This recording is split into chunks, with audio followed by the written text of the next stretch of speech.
And good afternoon and welcome to Tyler, Texas and the 2019 NJCAA District C Championship Series between the Tyler Junior College Apaches and the Brookhaven College Bears. Welcome to Christus, Trinity Mother Francis, Mike Carter Field. This is Dr. John Groth on the pregame show with you.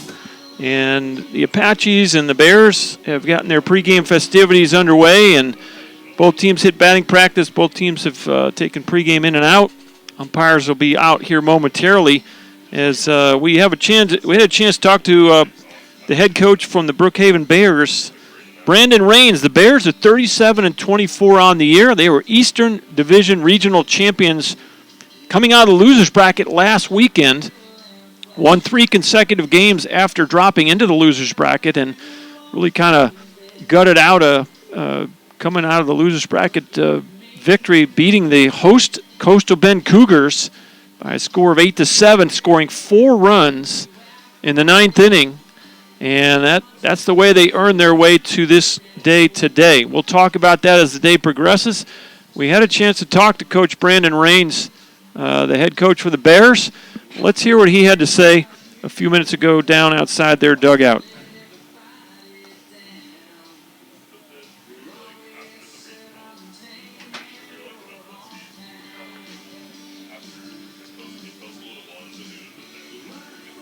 Inside the batting cage here with Brandon Rains, and man, what a journey. Congrats on winning the Eastern Division Regional down in Coastal.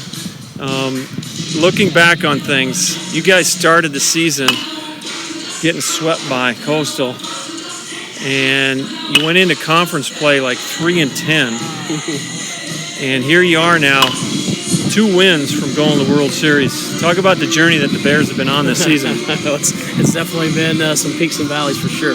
We had a tough schedule early on, which is by design. We want to be battle tested as much as possible. We started off a little slow in conference. We made some changes in the lineup, gave some guys some opportunities, and those guys that got their opportunities haven't looked back. As a matter of fact, they've been kind of carrying us a little bit, guys that we didn't expect to start for us. What can I say about those guys getting in there and getting after it? Same thing with the pitching. We had some guys that were relievers that we gave some opportunities to start, and man, they've just really turned it on. And those are the 2 main reasons, but just as important as that is just the leadership of our sophomores and even some of our freshmen. They kind of have taken over control of this team. We kind of just, my favorite type of team where you're not coaching a whole lot, you're letting your guys be your guys and let them play, and they've been playing loose for, since the second half of conference and not trying to win games. They're just going out there and having fun and seeing what happens. Well, you started out, and last weekend, talk about your journey through that regional, because you guys, you lost to Coastal, and you had to battle through the losers bracket, and man, you're down 3 in the 9th on the road playing the host team, and they're riding the crest of actually winning Region 14, beating Tyler in a 7-game series, and you guys pulled it out. Yeah. I mean, it was about 6 tremendous at-bats in a row. Amazing. Is what it was, and it was just, we have a saying. Well, it wasn't just that ball game, though. You guys battled. You had some tough games to get to that point. Right. Yeah, we had a walk-off against Cedar Valley, which Cedar Valley is one of the best hitting clubs in all around. Right. So we have a lot of trouble with those guys. So we had to bang it out with those guys, and then the Coastal Bend we lost by 1 or 2 plays that we just didn't make. We felt we had to kind of beat ourselves a little bit, and losing that game like we did, and then turning around and having to play right after that. A little bit of a slow start. It happens to the best of teams where you're just kind of down on yourself, and you want to get, hey, rah, rah, rah, let's forget about it. But reality is it's a little tougher to overcome than just a few words. But then they got into the groove a little bit and started competing. Had a big grand slam by Jolly that kind of gave us some momentum. And then once that happened, then we felt pretty good. And we turn around, play Coastal the next day. We go up 10 on them, and then here they come, and we have to hang on right there. And then, kind of run out of juice a little bit in the 3rd game. They kind of got on us, and we had a couple of big home runs, get us right back into it. Anytime, all coaches are saying get the tying run to the plate there at the last inning, and we were able to do that, and we were like, okay, we got a chance here, and their closer's so good too. I mean, he's a low 90s guy with just rip sliders, and he's one of the best that you'll see. And we just we stayed in the strike zone. We were hard-nosed at the plate and didn't help him out, and had a couple of key hits and just timely hitting there at the end. And and got it done. But it was, I told the guys I'm probably coaching about 1,000 college baseball games, and that was the second best victory that I think I've ever had. Of course, the first one would be beating Tyler to go to the World Series. Yep. But, it was just, emotion was just crazy, and they're still kind of feeding off that. You can tell the energy in their step and the way they've been carrying themselves in practice and bus rides, and right. So it's been a lot of fun so far. So we'll see well, what happens today. you guys are developing a nice rivalry, like you said, 2013, your trip to the World Series. How does this club compare to that one in just makeup and what's your thoughts? You've been around for both. Yeah, I mean, offensively, I didn't think we were going to be a very offensive club this year, but then once we switched some guys in the lineup, and they just kind of took over, and now we're just trying to bang, throw strikes, bang, and take care of the baseball. So we've got a little bit more offensive hitters than we did in 2013, and then pitching wise, we're pretty much about the same. So. Okay, well, 2 months ago, we were on spring break. You guys kind of jumped into a little triangle thing with Joliet and Tyler, and boy, what a difference 2 months makes. You guys, you got on a roll in conference play, and like you said, you're battle tested coming over here this weekend. Not only this last weekend down at Coastal, but just the whole season. Yeah, for sure. I mean, like I said, once we realized we're probably not going to win first place, that honestly took some pressure off our guys and our coaches too. And we're just like, hey, let's go out there and have fun. Let's do what we can do. Let's control what we control. Don't worry about winning or losing. We're going to the tournament. Let's just go play. Yep. Let's just go play and do your thing. And again, I can't say enough about our guys and their leadership, because they're the ones that turn this thing around. I coach the same way, all the time, but whether we're winning or losing, but these guys they took it upon themselves, and they got it done themselves with their own leadership and the way they carry themselves and team first mentality. So well, that's awesome, and that's what you like to see, and you obviously hope that carries through this weekend. You aren't afraid to play in the road, because you went down to Coastal, and even having been swept by them and lost, in the tournament to them, you came back and you beat them on their home field to get here. And now, what I like about this series is that there's no unknowns. You guys know each other. You played each other earlier, but there's not a lot of mystery here, and you go out and you tee it up for 3 games. Absolutely. Let the best guy go on to the world. Absolutely. I love that. Yeah. And it's different than last weekend, because last weekend, okay, you play Cedar Valley, you play Coastal, and it's kind of back and forth in terms of, as a coach, preparing for that. Not so this weekend. You're gonna throw your best out there. He's gonna do the same. There's a little strategy in the 3-game set, but man, I like this format. It replicates what's going on at the higher levels of college baseball, and I'm glad that you guys decided to go see something like this. So we talked about your guys, and you got a couple of, obviously, Alcala, Wagner, and McGinty have just been beasts as a hitters. Harris and Dixon are doing it for you on the mound. Let's finish this discussion up, Brandon, with who's going to get the ball here in this first game. Dixon's going to go first, okay, right off the bat, and we're going to try to get it to our hands of Trace. He's been outstanding out of the bullpen, and he just doesn't find very many barrels and gets weak contact, and he was our MVP of that tournament. We talk about the hitting and stuff like that, but some pitching performance that were so gutty just to keep us in games allowed us to do the things that we did offensively. So that's our goal. Try to get a strong outing from him, try to grind out against Tyler's lefty, and get to the bullpen, and hopefully our bullpen can match up and win game 1 and see what happens the rest of the way. That's what happens in these games. It always comes down to whose bullpen is going to get the job done. I think that'll be the story of this weekend. When we look back, whoever wins this thing is probably going to be whoever's bullpen performed the best. And so, Brandon, thanks for taking a minute. Congrats on getting to this point. And I wish you and the Bears all the best this weekend as we tee it up. Perfect. Thank you, sir.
And a big thank you to Brandon Rains for giving me some of his pregame time. I know these are always a little more stressful when you get to the playoffs, and these coaches, their time is a little tighter. So thanks to Coach Rains for giving me a couple of minutes as those Bears were hitting batting practice. We're getting ready to play baseball here at Christus Trinity Mother Francis Mike Carter Field. Dr. John Groth with you on the play-by-play.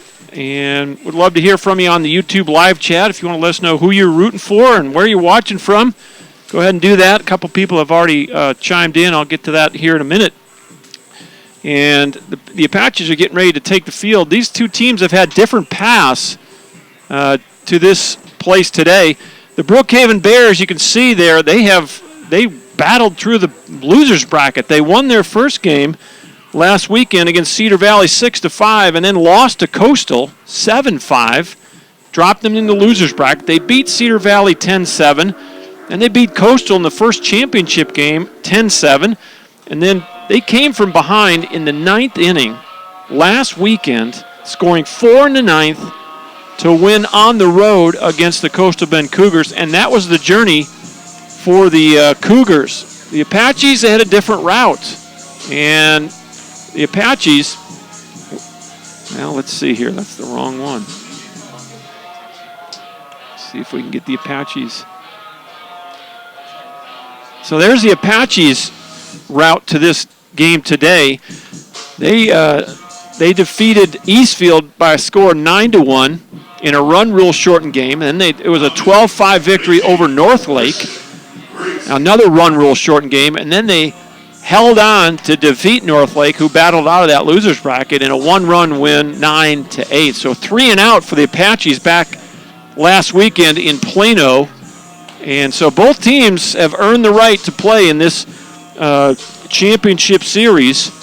A 2 out of 3 series. The winner of the first 2 ball games in the series, or the first team to get to 2 victories, will advance on to Greenville, Tennessee, in the Division III World Series. Christian Grigsby is throwing his warm-up tosses, and we are just about ready to play baseball. We'll get you through the lineups here momentarily. We've got Division III district tournaments going on all over the country, and we'll highlight some of those as we go through the broadcast as well. But we are ready to play ball here in Tyler, Texas. 83 degrees at game time. Beautiful weather here in East Texas. First pitch in there, strike 1. And we are right on the button at 1 o'clock. Glad you're with us. And we're underway. 0-1 to the leadoff hitter, Sergio Escueda, the second baseman. Next pitch is going to miss inside. 1 ball, 1 strike. Escueda is the second baseman. He leads off. First baseman Chris McGinty bats second. The catcher is C.J. Lavalvo. He'll bat third. Next pitch, outside corner, it's 1-2. Cleanup hitter is shortstop Ruben Alcala. Batting fifth is the right fielder Tristan Marcus. Batting sixth, third baseman Brett Wagner. Batting seventh is the left fielder Chase Koss, as Escueda fouls a pitch off. Batting eighth is the DH Ruben Torres. Batting ninth, the center fielder Jordan Whitaker. On the mound for the Bears, Tristan Dixon, the freshman from Corrigan. I'll give you that defensive alignment after this pitch. Fly ball left field. This is Heath Hood under it, makes the catch, and there's 1 away. So the defensive alignment for the Apaches is the left fielder Heath Hood, center fielder Jacob Johnson, out in right field Fiver Trimble. Round the infield, Ty Meisner at third, Jacoby Bogue at short, Eric Owen at second, Michael Morissette back at first base, Cade Watson behind the plate. On the mound, left-handed sophomore from League City, Texas, 5'11" and 165, Christian Grigsby. Grigsby gets the start here for the Apaches, wearing the pinstripes today. And he'll face Chris McGinty now with 1 out in the first. First pitch in there, strike 1. Grigsby is 7-2 on the year with a 3.73 ERA. 18th appearance for the left-handed sophomore. 12 of those are starts. He's got 2 complete games. And he does have, no, he doesn't have any saves. He's got 60 in the third innings pitched, 72 strikeouts, and 35 walks. The left-handed sophomore from League City Bay Area Christian High School product, Christian Grigsby. 1 ball, 2 strikes, 1 away. We're just getting underway here. NJCAA District C Championship Series. 1-2 pitch high and away on a fastball. And it's 2-2.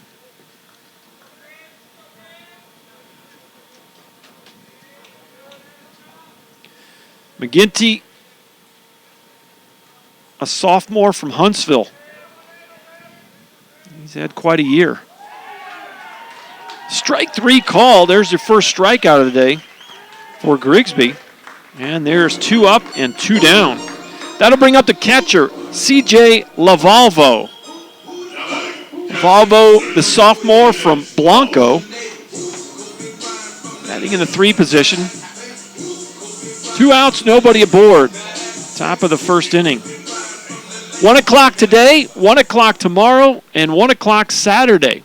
We'll have to keep an eye on the sky for Saturday. Some heavy showers and actually some severe weather forecast for Saturday afternoon. So I'm sure that that forecast will be refined between now and this weekend.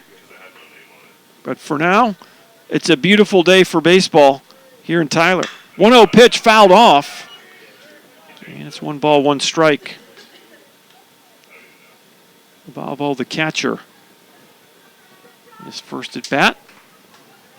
4-man umpiring crew. Good to see that. 4 sets of eyes on these ball games.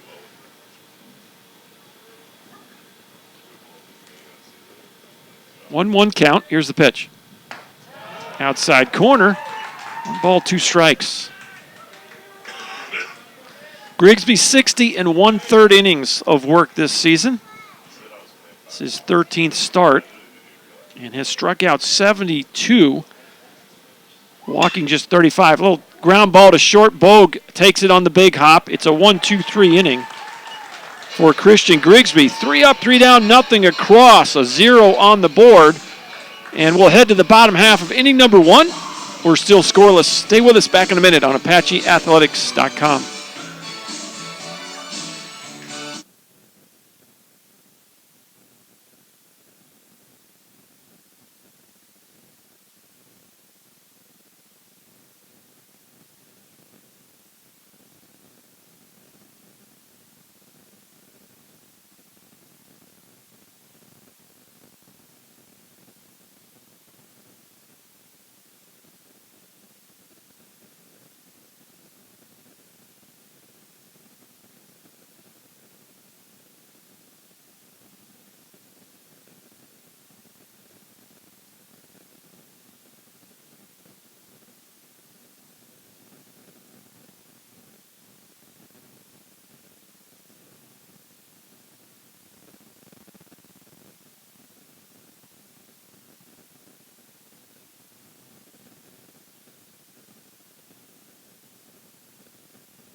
Welcome back to Christus Trinity Mother Francis Mike Carter Field. Dr. John Groth with you. Let's go through the Apache lineup as we get ready to go at things here. Bottom of inning number 1. Leading off is the left fielder Heath Hood. Batting second is the second baseman Eric Owen. Batting third, first baseman Michael Morissette. Batting cleanup, DH Miguel Vega. Batting fifth, the right fielder Fiver Trimble. Batting sixth, shortstop Jacoby Bogue. Batting seventh, the catcher Cade Watson. The center fielder, Jacob Johnson, bats 8th. Third baseman, Ty Meisner, bats 9th for Coach Wren and the Apaches. Defensively for the Bears, Chase Koss in left, Jordan Whitaker in center, Tristan Marcus in right, Brett Wagner at third, Ruben Alcala at short, Sergio Escueda at second, Chris McGinney at first, C.J. Lavalvo behind the plate, and on the mound, right-handed freshman from Corrigan, Texas, 6 foot and 163, Tristan Dixon. Dixon is 7-4 on the year with a 3.90 ERA. First pitch popped up to right center field, and Whitaker, and actually it's going to be the right fielder Marcus calling him off for out number 1. So Heath Hood is out on the F9. And that will bring up Eric Owen. 1 pitch, 1 out. Dixon, 7-4 with a 3.90. His 20th appearance of the season. 62 and a third innings pitched. 71 strikeouts to just 21 walks. He does have 1 save. The freshman from Corrigan Camden High School, Tristan Dixon. First pitch in there. Strike 1 to Eric Owen.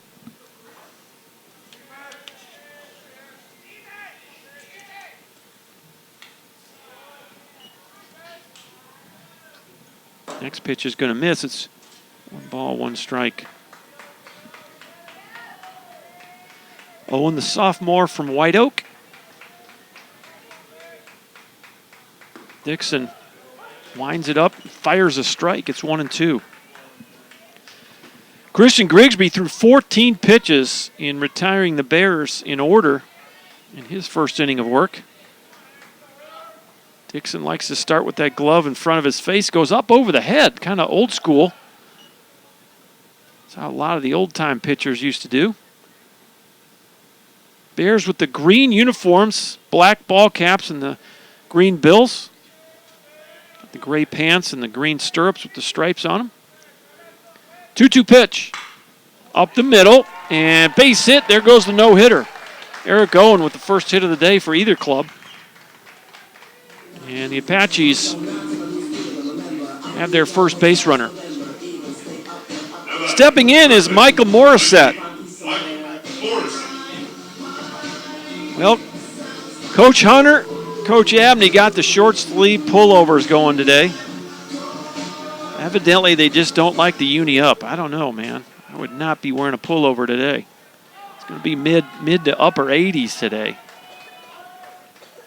1 out, 1 aboard for Morissette. Time called by Lavalvo behind the plate. Home plate umpire granted it. Something not quite right. Dixon from the stretch.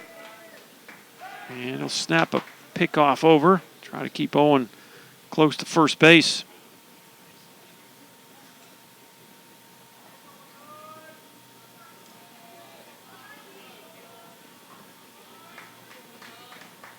Owen, 28 of 31 in the steal department.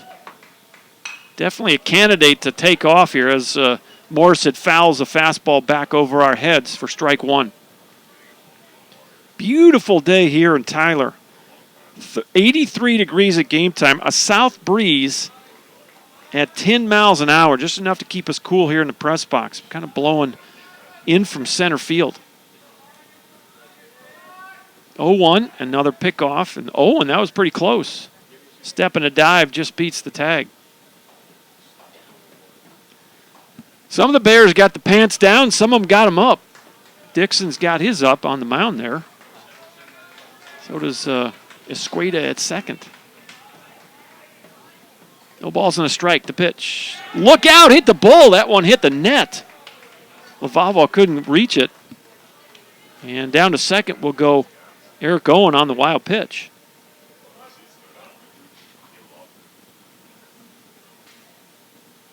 So it's a 1 ball, 1 strike count to Michael Morissette. The Apaches now with a runner in scoring position here in the bottom of the first. Alcala's going to sneak in behind Owen. He's a threat to steal third here for sure. 1-1. Ground ball through that open hole. Owen's going to be sent home. There's the throw to the plate, not in time, and the Apaches take a 1-0 lead. RBI single for Michael Morissette. Good piece of hitting by the sophomore first baseman. As we noted, Alcala was holding Owen, almost standing on second base. A huge hole at the shortstop position, and Morissette did a good job of just hitting that ball where it was pitched and driving in the game's first run. Here's Miguel Vega now.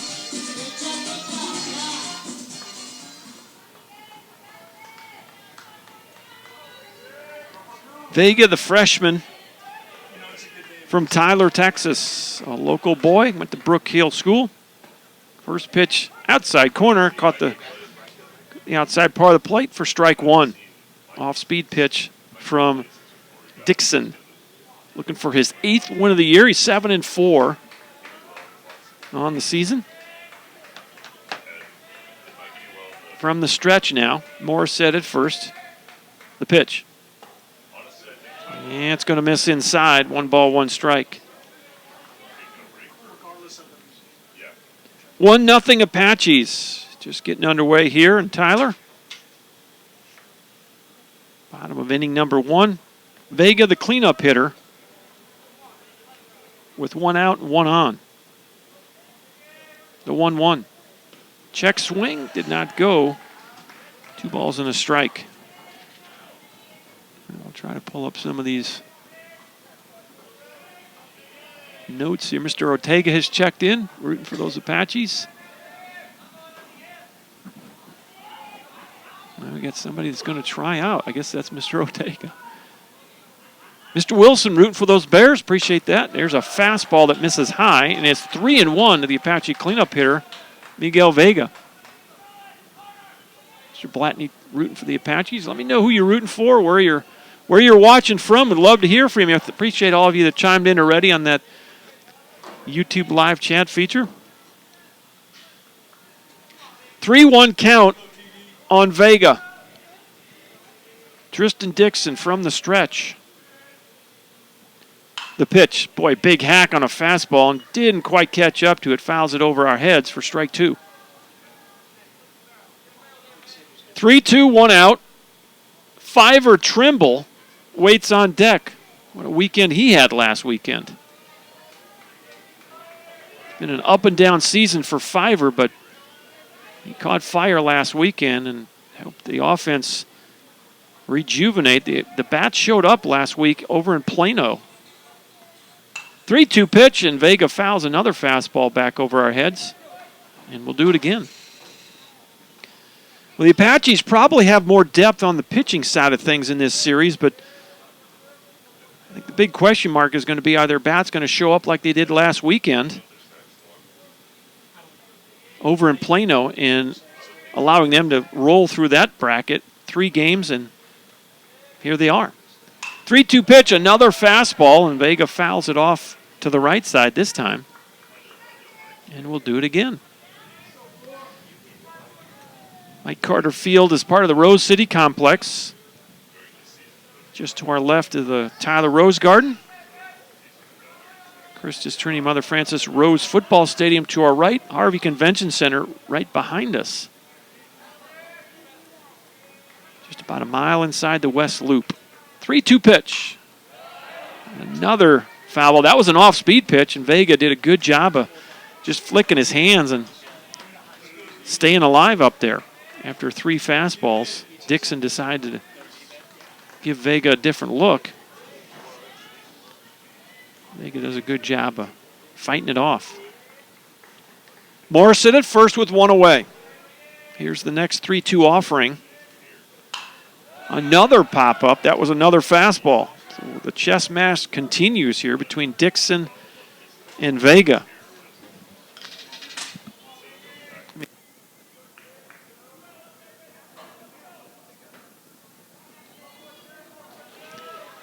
So far, a 9-pitch at bat by Miguel Vega. Tristan Dixon from the stretch. The pitch. Just off the plate. And ball 4. What a battle. Well, we've seen the home plate umpire go off the plate a little bit. That ball was probably another ball or 2 outside where the umpire's been calling the outside strike. He's given both pitchers some outside strikes. That was just a bit wide. And the Apaches now with 2 on and 1 out for Fiver Trimble.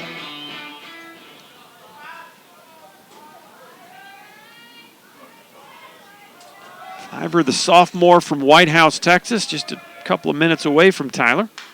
Big hack on a fastball, fouls it back. No balls and a strike. Starting in right field for the Apaches. Apaches got the pinstripes going today with the black ball caps, black stirrups. Coach Abney and Coach Hunter got the short sleeve pullovers on today. 0-1. Fouled off to the right side. That's headed over. They're building a brand new batting cage down on this site, and that actually is starting to take some shape down there. They've had the pad ready all spring. We've had so much rain that they're just now getting to some of the steel beams and metal siding, so that'll be ready for next season. It'll be an indoor hitting facility right here at Mike Carter Field. No balls, 2 strikes to Fiver Trimble. Here's the pitch. Another foul ball. Looked to be a cut fastball from Dixon. Maybe a slider. Dixon, 6 foot, 163-pound freshman from Corrigan Camden High School. Gets the honor of being the Game 1 starter for the Bears. Bears are 37-24 on the season. Another foul ball by Trimble. Will do it again at 0-2. They were 20-10 in the Dallas Athletic Conference. Finished second in that conference to Northlake. Northlake's the team that the Apaches defeated in the bracket last weekend. Apaches beat them twice, once in the winner's bracket game and then once in the championship round. Northlake Blazers were the team that won the Dallas Athletic Conference this spring.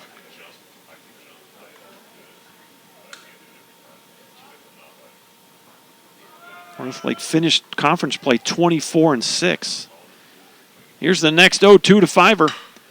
Ball's hit to center field, but it's right at Whitaker. He catches it on the run, and there's 2 away. Nice play by Whitaker, and good base running there by Morissette as he thought about taking off to third, but the ball hung up long enough for Whitaker to catch it. And with 2 outs, here's the shortstop, Jacoby Bogue.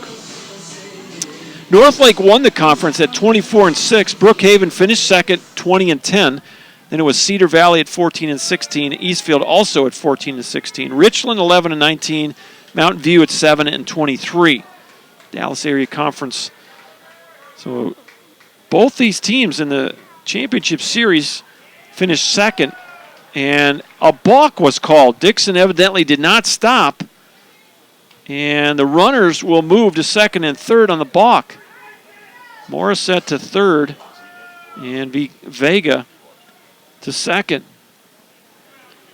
Well, you got 4 sets of eyes here, so those kind of calls are probably going to be a little more frequent this weekend. So second and third, 2 away. Big spot in this game.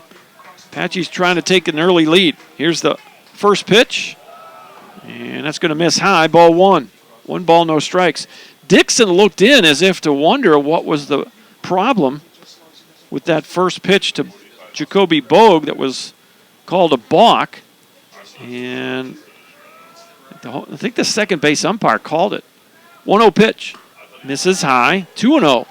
Well, you got a base open here. But if you walk Bogue, then you deal with Cade Watson. Stands in the on-deck circle for the Apaches. Nice crowd trickling into the ballpark. 1 o'clock on a Thursday, so not easy for a lot of families to get here. Glad you're with us on the online broadcast. 2-0 pitch. Popped out of play. It's 2-1. Jacoby Bogue rocking the beard now. Still not rocking the long hair. Had the long hair last year.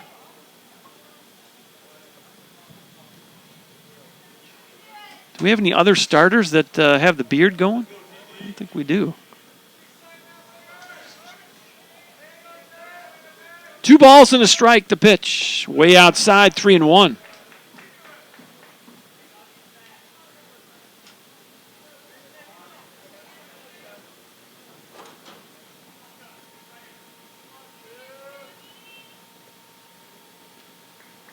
Bogue, the sophomore out of Van. Van just about, I don't know, maybe an hour from Tyler. Got in on his hands on the fastball. Fouls it over our heads. And it's another full count. Apaches have done a good job of battling this inning, forcing Dixon to throw a lot of pitches.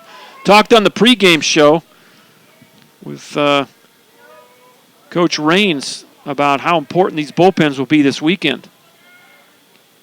Here's the 3-2. Swing and a miss, struck him out. First strikeout for Tristan Dixon. And the Apaches get 2 runners on. They score 1 run and an RBI single off the bat of Michael Morissette. And our new score for Mike Carter as we go to the second inning. It's the Apaches 1 and the Bears 0.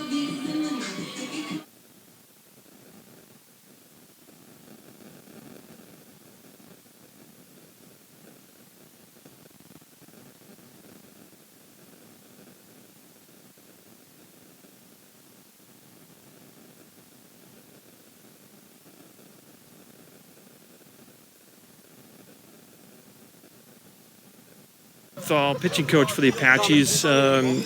Mike, I'm looking at numbers here, and these guys can really swing the bats. They got 8 guys with 30 RBIs or more. Talk about what the approach is going to be to try to corral a very potent offense. Yeah, I mean, we watched a lot of film on them, and we're able to kind of watch their postseason games and their approach, especially against Coastal, and kind of having a familiarity with the pitchers that they saw there. And, we saw them kind of hunting fastballs early and, some first pitch swings and some guys kind of getting into a positive count and still just looking for that fastball and trying to kind of yank it. And I think the middle of the order is pretty dangerous, but after that, I think there's not a ton to worry about. So I think really kind of the way that we've pitched all year, not giving in on 2-0 counts and just automatically piping a fastball and, really still just trying to go out there and strike guys out, which is what we've, tried to do all year. So you feel like you're pretty healthy as you go, you got your whole staff ready to roll? Yeah, everyone's ready to go. Obviously not having Miller, right, hurts at this point, but, having a guy, it's not bad when you have a guy that was kind of a big piece last year and Jacob Blatney to step in and kind of take that third starter spot. So, having him in a pivotal, obviously an elimination game at the end, I think we feel pretty good about with his experience and, the way he can go out there and compete for us. So who's going to get the ball today? We'll have Grigsby get the ball today.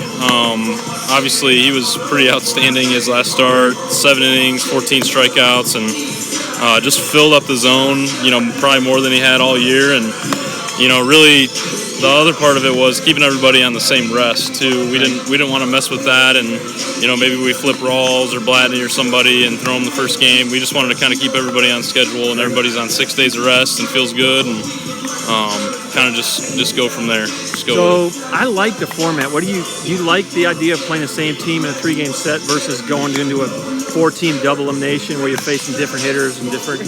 Yeah, I think it makes it a little bit easier when you kind of know what you're getting into. Obviously we had a good week to kind of sit down and talk about what do we see when we play these guys the first time, and then what have we been seeing from them recently. And obviously there's some video out there too, which is good. I like playing a series. I think it's a better feel than showing up. It doesn't feel like you're playing travel ball and showing up and hitting the cage. Exactly. It's nice to be at home, obviously, and get to hit some BP and kind of stay in routine. Obviously, baseball is kind of a routine sport to just have our guys comfortable. And I think in a 3-game series, I think we're going to have as much pitching depth as anybody in Division III junior college. So last question here. You're up by a run going to the 9th, and you're trying to finish a game today, tomorrow. Who's that guy? Who you guys have confidence in right now as your closer? Yeah, I still have confidence in Beasley. Okay. He's been the guy all year, and there's been a couple games where he got the ball and it didn't go his way, but I think if you look at the body of work and kind of knowing who the kid is too, and knowing how much he wants it, and he didn't want to come out of that game last weekend, and obviously sometimes you do have to make the move, but I think it says a lot about the competitiveness and kind of the mentality. There's certain guys that want the baseball, and not to say that he's the only guy, but I think we still trust him, and I think we got a couple more too. Obviously, you saw we got into our 6th, 7th man at the end there, last weekend, and we're still able to get out of it. So Lyle came in and got you home, right? Yep. Yes, he did. You got a nice staff. I think it's going to be fun to watch. Good. I think you have maybe a little more depth on the pitching. They might have a little more offense. Yep. Let's go play 3 and see who wins. Absolutely. Thanks, Mike. Yep. Thank you. All right, a big thank you to Mike Rupenthal. And did not get a chance to talk to Coach Wren. He was hitting pregame when I was available to get to him. So we'll try to get him tomorrow before the ball game. But a big shout out to Coach Rupp for giving me his thoughts on the pitching side of things here as we go into this series. First bat of the inning was Ruben Alcala. He grounded out to shortstop, or third base rather, excuse me. Ty Meisner made the play at third. So with one out, this is Tristan Marcus, the right fielder. A two-ball, two-strike count now on the left-handed batting right fielder. One away, nobody aboard for the Bears.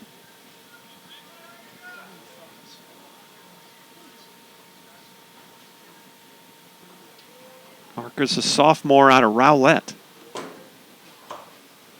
2-2 pitch. Line shot, base hit. And that's the first hit for the Bears. Here in the second inning. Solid single off the bat of Tristan Marcus. And that will bring up third baseman Brett Wagner. Wagner, a freshman from Brazoswood.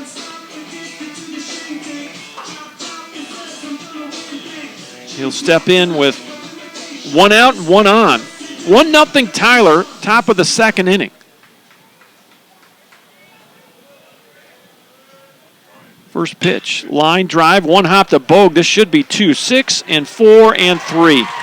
Taylor made double play ball. Wagner hit that ball on a line, one hopper to Bogue. He flips it to Owen, over to Morissette, and the inning is over.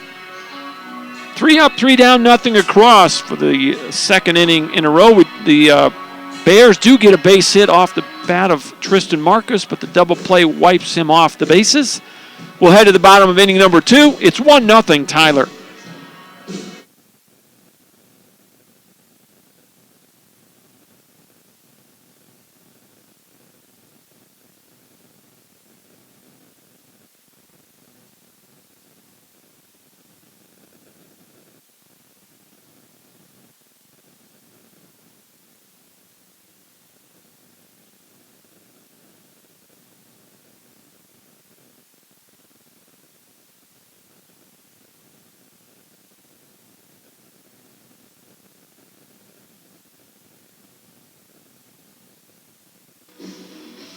There's all kinds of baseball going on at the Division III level this weekend. District A is playing their tournament at Herkimer College in Herkimer, New York. District B is playing their tournament at Oakton Community College in Des Plaines, Illinois. Oakton, the team that won it all last year, beat the Apaches in the final championship game at Greenville, Tennessee. Of course, here in Tyler, the Apaches and the Bears doing battle. Prince George's Community College in Largo, Maryland is hosting the District D tournament. The District E tournament, St. Cloud Tech in St. Cloud, Minnesota. Suffolk Community College in Selden, New York is hosting the District F tournament. And Cumberland County College in Vineland, New Jersey is hosting the District G tournament. There will be 7 automatic qualifiers, the winners of those 7 tournaments, along with 1 at-large team. Last year was the first year for the at-large qualifiers, so the Apaches, whoever loses this, still might have a chance to get in. We'll just have to see what the committee decides after this weekend's play. No balls and 1 strike to Cade Watson. Ground ball foul. Coach Hunter thinking he's making the play, but ball hops over the fence. Have some one of the local TV stations taking some video over there. Looks like Mike Alzamora.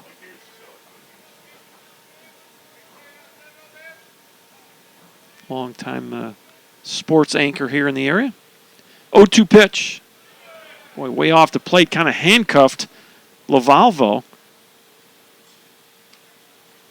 And it's 1-2. Nobody on, nobody out. We're in the bottom of the second inning. The Apaches have a 1-0 lead on the RBI single by Michael Morissette. Drove in Eric Owen. Breaking pitch, boy, just missed maybe a little high. 2 balls, 2 strikes.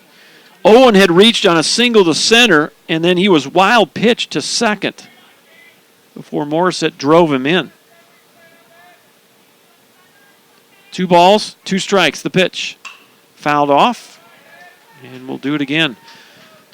Tristan Dixon threw 30 pitches in his first inning of work. Apaches really forced the issue, fouling off a lot of pitches. He faced 6 batters. Little tapper foul, and Watson is continuing that trend by battling here with a 2 ball, 2 strike count.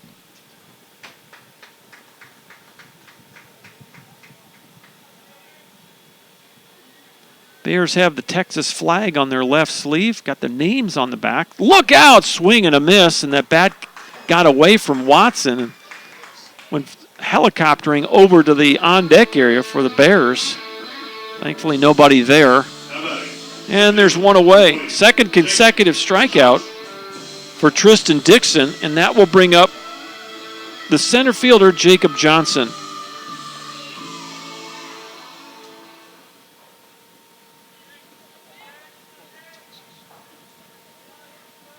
Johnson, the freshman from Bullard.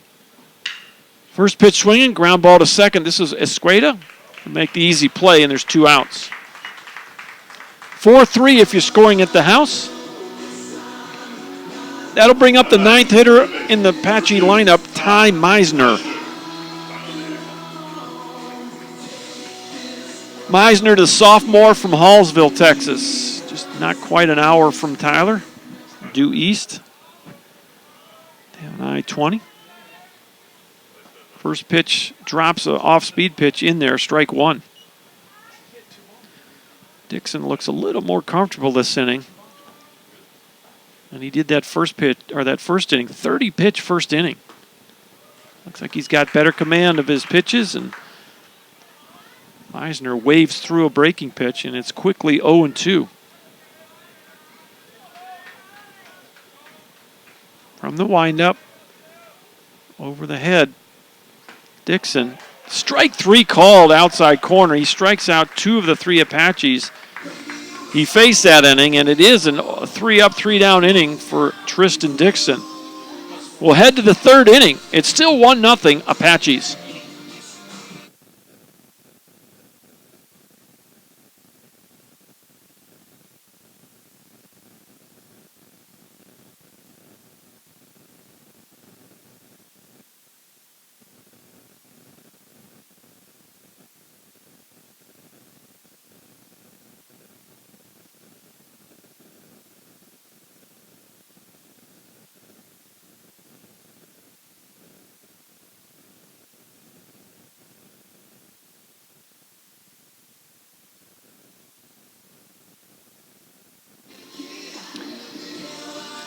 Welcome back to Tyler, Texas. Dr. John Groth with you. And David Hernandez has checked in. He's rooting for old Christian Grigsby out there throwing his warm-up tosses right now. Watching from League City. Go Apaches. So appreciate that. Would love to hear from as many of you that can log in and shoot a quick note to us on the live chat feature. Give you a shout out. Beautiful day here in Tyler. Game time temperature 83 degrees. We're probably going to go up from there as they're forecasting middle 80s today.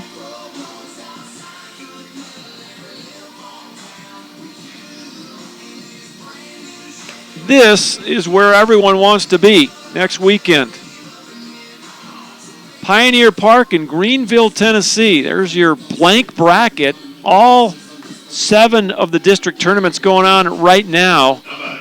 And both these clubs and their fans are hoping that one of those boxes is filled by their team. And so that's where we're headed next weekend. Top of the 3rd inning, it's 7-8-9 for the Bears. This is Chase Koss, the left fielder. First time today.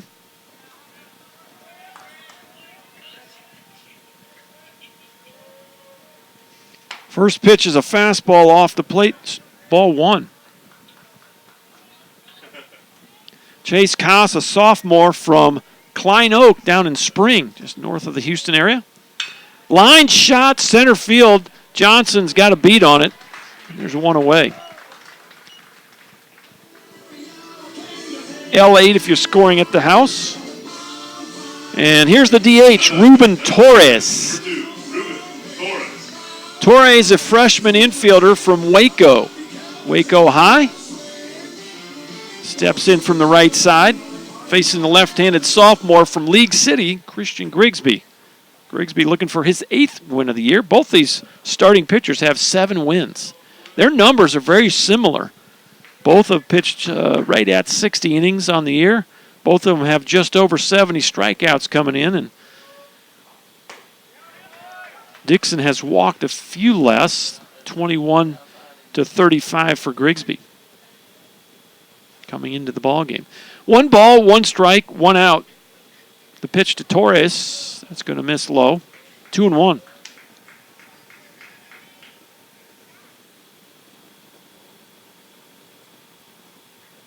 Well, it's awful nice to see a couple of umbrellas out here for shade instead of protecting from the rain. 2-1. Called a strike. 2 balls and 2 strikes. Mr. Umpire behind the dish has gone off the plate for both pitchers. Last strike to Meisner was off the plate. And he's been consistently given the right, especially to right-handed hitters. He's been calling that pitch off the plate. 2 balls, 2 strikes. Little tapper foul. And Meisner grabs it in foul territory. We'll do it again. We're at the 8th spot in the Bear lineup. Bears come in 7-3 in their last 10. Both these clubs have won their last 3 ball games. Here's the 2-2. Tapper, this is going to be fair. Meisner on the big hop. He's got to hurry. Throws to first. Oh, he got him. Boy, a bang-bang play at first base. And I thought he might have beat it there, but nobody's... Maybe it was just because he one-hopped the throw that it made it look closer than maybe it really was. But nonetheless, there are 2 up and 2 down. Here's Jordan Whitaker, center fielder, his first at bat of the series.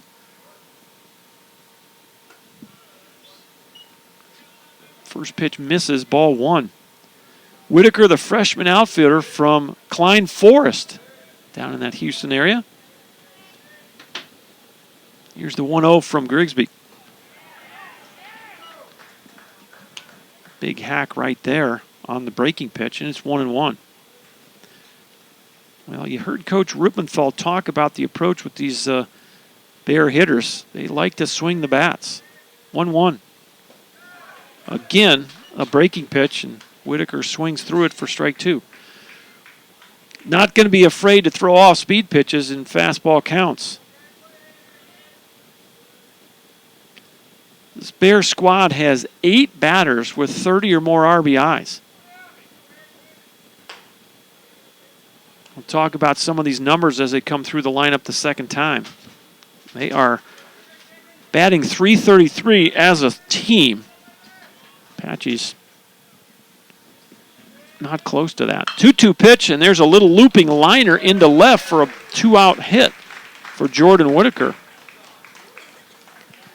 Well, it looked to be an off-speed pitch, and Whitaker looked to get out in front, but got just enough of that to loop it over Meisner's head into left field. So a runner at first, 2 away.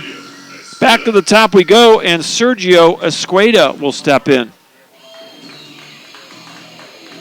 Escueda, .315 on the year, 10 doubles, 2 triples, 3 homers. He has 31 RBIs out of the leadoff spot. First pitch fastball high, ball 1.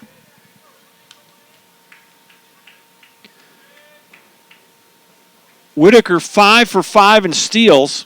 This Brookhaven club is stealing just about 1 base a game.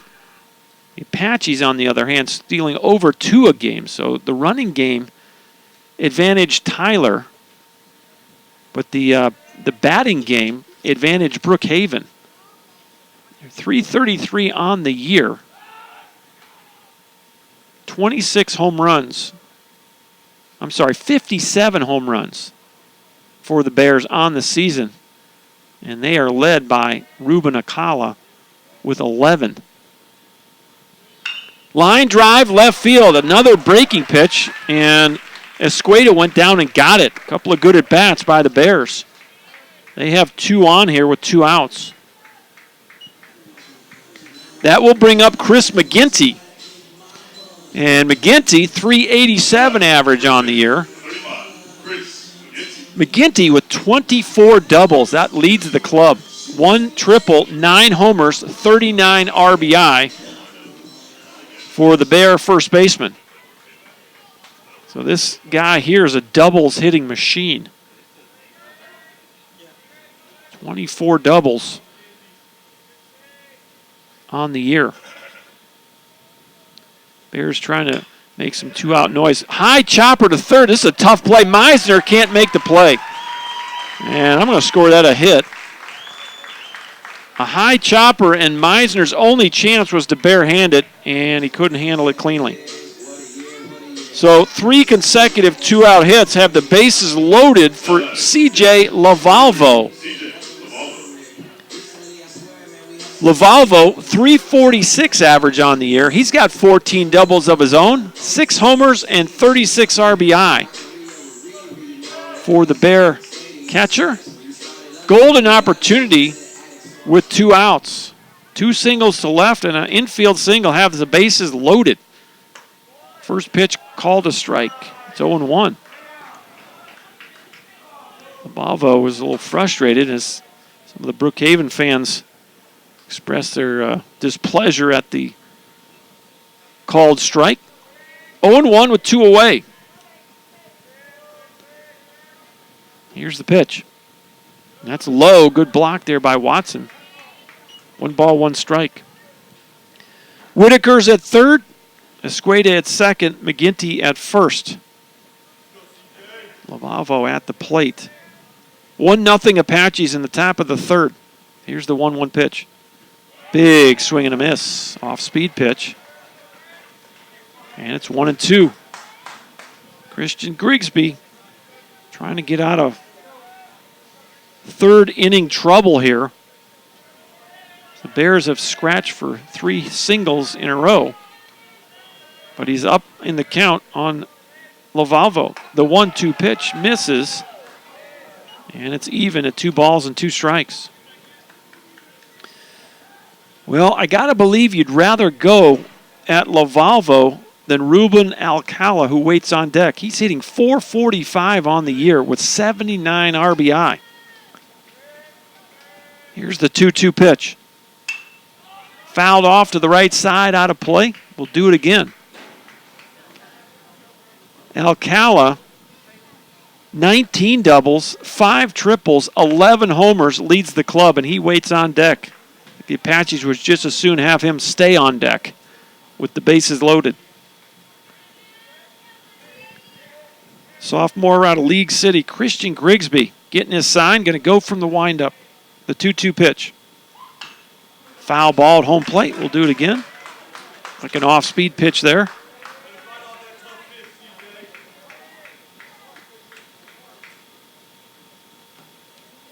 Possibly a big spot in this ball game. 1-0 Apaches. We're in the third inning. Easily the best chance of the day for the Bears. Here's the next 2-2. Fouled off. Boy, ball went off of Cade Watson's leg and back to the net.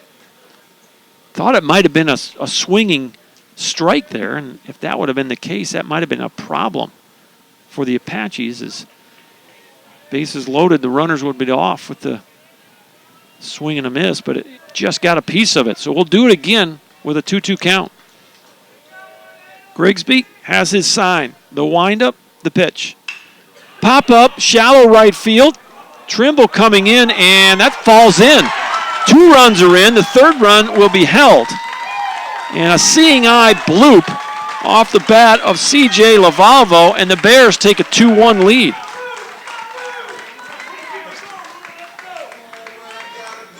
Well, a good at bat by C.J. Lavalvo. He battled, and finally got just enough of that ball to bloop it out into shallow right field. Fiver Trimble gave chase, and so did Michael Morissette, but neither one could reach it, and it fell in, and that could have been worse as that ball spun away from Fiver, and that could have plated McGinty all the way from first base, but he had to hold up at third base.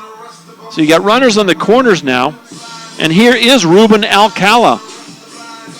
What a year Alcala has had. 445 average, 19 doubles, 5 triples, 11 homers, 79 RBI.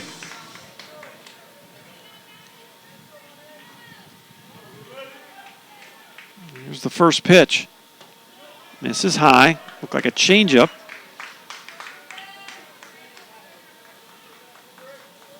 One ball, no strikes to the Bears shortstop. Grounded out to third base his first time up. 1-0 pitch. Catches the corner. 1-1. Brookhaven 2, Tyler 1. They just took the lead on a 2-out. They have strung together 4 singles in a row with 2 outs. 1-1. Waits on the off speed, fouls it off to the right side, and it's 1-2. Grigsby got Koss to line out to center and Torres to ground out to third. There were 2 outs and nobody aboard. Whitaker singled to left. Escueda singled to left. McGinty an infield single. And Grigsby just dropped the ball. It's a balk. And everybody moves up a spot. It's another run for the Bears. So both teams have balked one time, and it really cost the Apaches as McGinty comes across the score on the balk, and Lavalvo now in scoring position at second base. 1-2 count. Here's the pitch. Foul ball, and we'll do it again. Boy, we saw this kind of at bat from McGinty.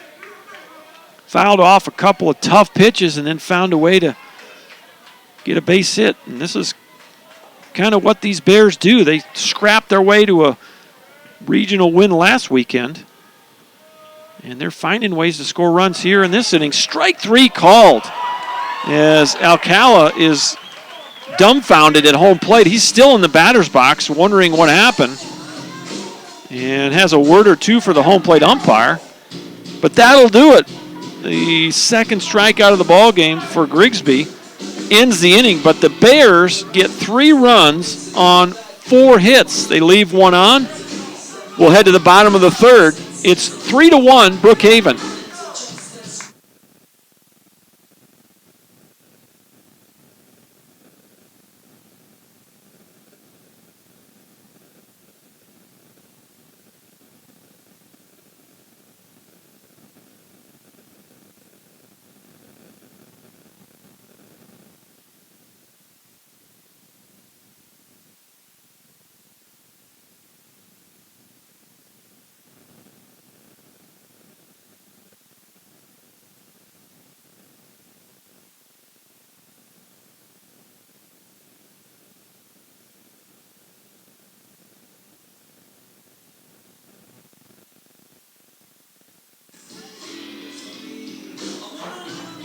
Well, I put on the screen there another way that if you want to get to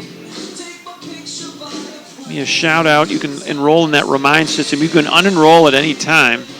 Pretty simple process, and it's the reminder system that I send out before each broadcast. The people that are locked into the broadcast know we're getting close to being on the air, but if you want to shoot me a note on your phone, easy way to do it.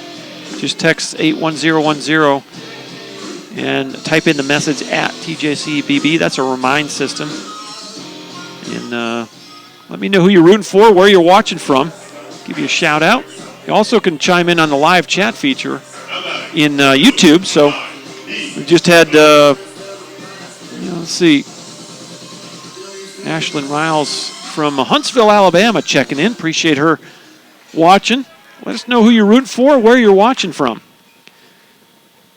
First pitch is a fastball, misses high. Ball 1. This is Heath Hood now for the second time in the ball game. Heath Hood leads the Apaches with a .390 average. Boy, that one, about a 58-footer. 2 balls and no strikes. To go along with that .390 average, 14 doubles, 1 triple, 3 homers, and 31 RBI for the Apache left fielder. 2-0 pitch. He's going to miss low. 3 balls and no strikes. Dixon, after throwing 30 pitches in that first inning, had a very efficient 11-pitch second inning. And the 3-0 pitch right down the middle, it's 3-1. Nobody on, nobody out. Brookhaven leads this game 3-1. Line shot into left center. That could go all the way to the gap. Hood on his way to second, and it will go all the way to the fence. A stand-up double leads off the third inning for the Apaches. That will bring up Eric Owen for the second time. So Hood now 1 for 2 after popping up to right field his first time up. Eric Owen singled to center his first time up. He scored the Apaches' only run. Owen, .329 average on the season. 9 doubles, 3 triples, 6 homers, and 37 RBI for the Apaches' second baseman. He also leads the team in stolen bases with 28. Apaches have stole 124 bases in 57 ball games. And they have a chance to get some of those runs back right away here. First pitch misses high, ball 1. McGinty, the first baseman, creeping, expecting a bunt from Owen. And you got Alcala hanging out right by the bag.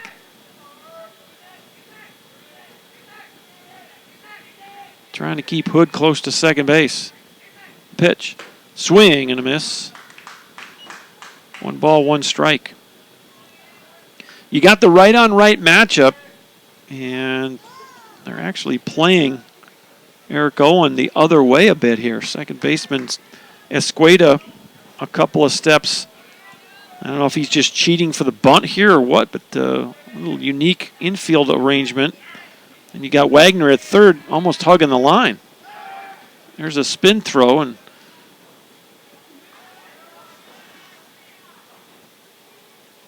Alcala tried to pretend like he threw it back to Dixon, seeing if he could get Heath Hood to step off the bag there.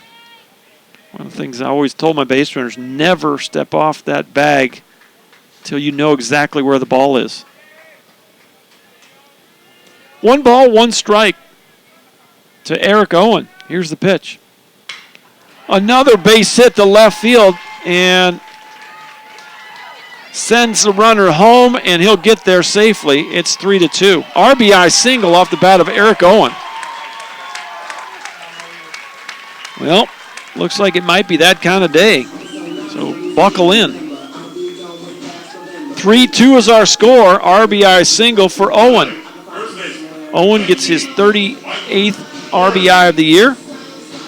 And here is Michael Morissette. Morissette got an RBI his first time up. It was his 36th RBI of the season. So he's 1 for 1. Morissette, 11 doubles, 2 triples, and a homer to go with those 36 RBI.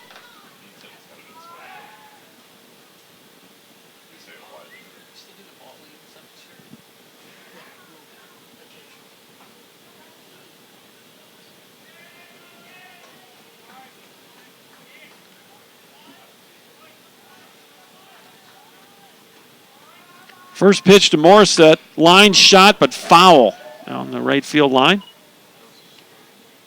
And some no balls and 1 strike on the big first baseman, headed to Miami of Ohio next year.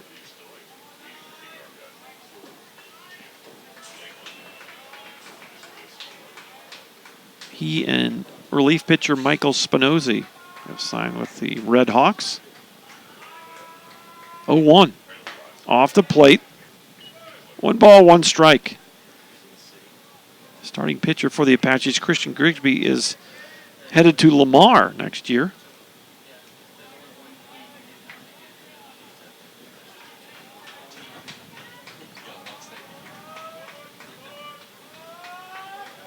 Nobody out. A 1-1 count on Morissette. The pitch catches the corner. It's 1-2.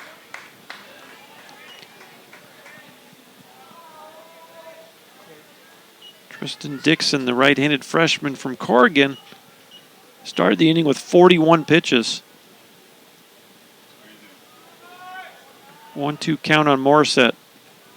Apaches, after giving up 3 runs in the top of the third, have come back and scored one. A double by Hood, a single by Owen. The 1-2, way outside. 2 balls and 2 strikes. Single 9 at 1 o'clock today, a single 9 at 1 o'clock tomorrow, and a single 9 on Saturday at 1 o'clock if necessary. I would hold on to that Saturday game for a couple of reasons. One, we don't know how the series will go. 2, the weather is a little bit iffy that day. 2-2 pitch. Fouled off to the left side. That's going to head over toward the Rose Garden. And well out of the live ball area. Well clear of the Avalon. Count remains 2 balls and 2 strikes. Owen always a threat to steal. Very modest lead at this point. Not going. Another foul ball over our heads. Out of play. 3-5-0 for the Bears from Brookhaven College. 2-4-0 for the Apaches.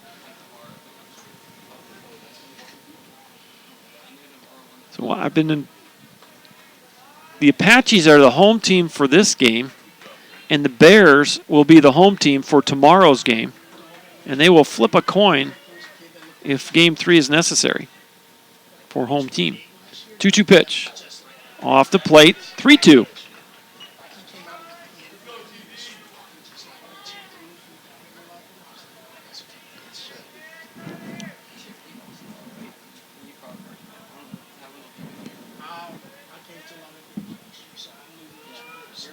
Nobody out and a full count on Michael Morissette. Tristan Dixon going from the stretch and snaps a pickoff just in case Owen decides he's going to take off here with a 3-2 count. Would not be a bad thought. He has extended his lead by half a step over there at first base. Not going. Off the plate, ball 4. Well, that's walk number 2 for Dixon. And all 3 Apaches have reached here in the 3rd inning. And Lavalvo is going to go out and have a little chat with the freshman from Corrigan, Tristan Dixon. And Escueda came in from second base to offer a few words of encouragement to Dixon. Stepping in now is Miguel Vega. Vega walked his first time up. On the year, he's got the 2nd highest batting average, 366 for the Apaches this season. 9 doubles, a triple, 3 homers, 29 RBI for the Apache DH.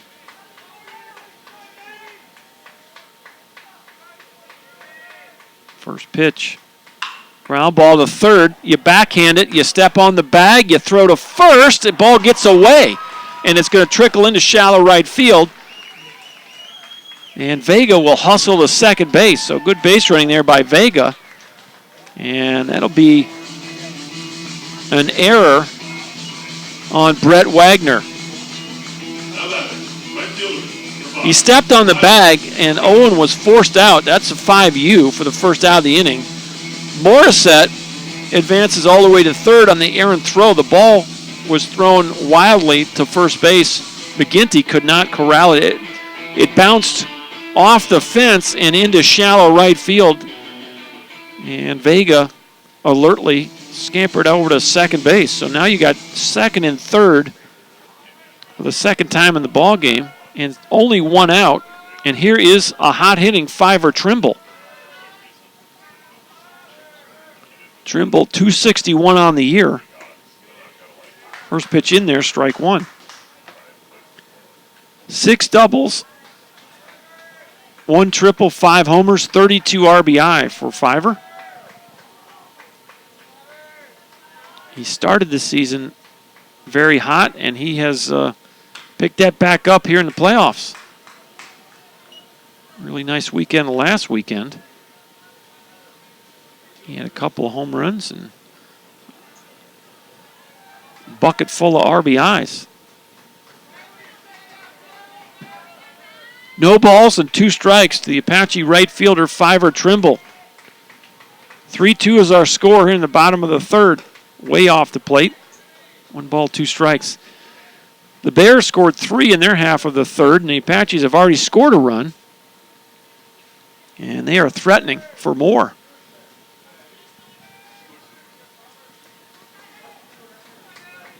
One ball, 2 strikes.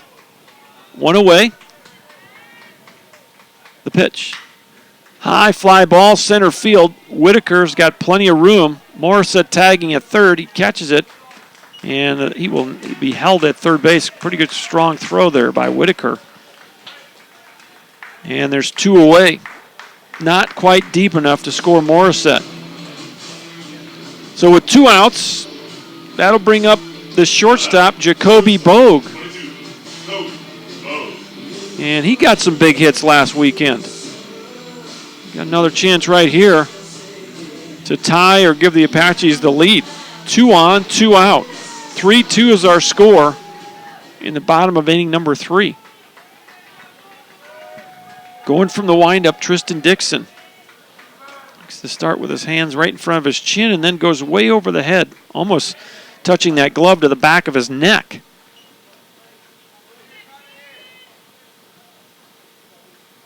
One ball, no strikes to Jacoby Bogue. The pitch. Check swing, called a strike. 1-1. 3-5-1 for Brookhaven. 2-4-0 for the Apaches. Here's the 1-1 pitch. Swing and a miss. Strike 2.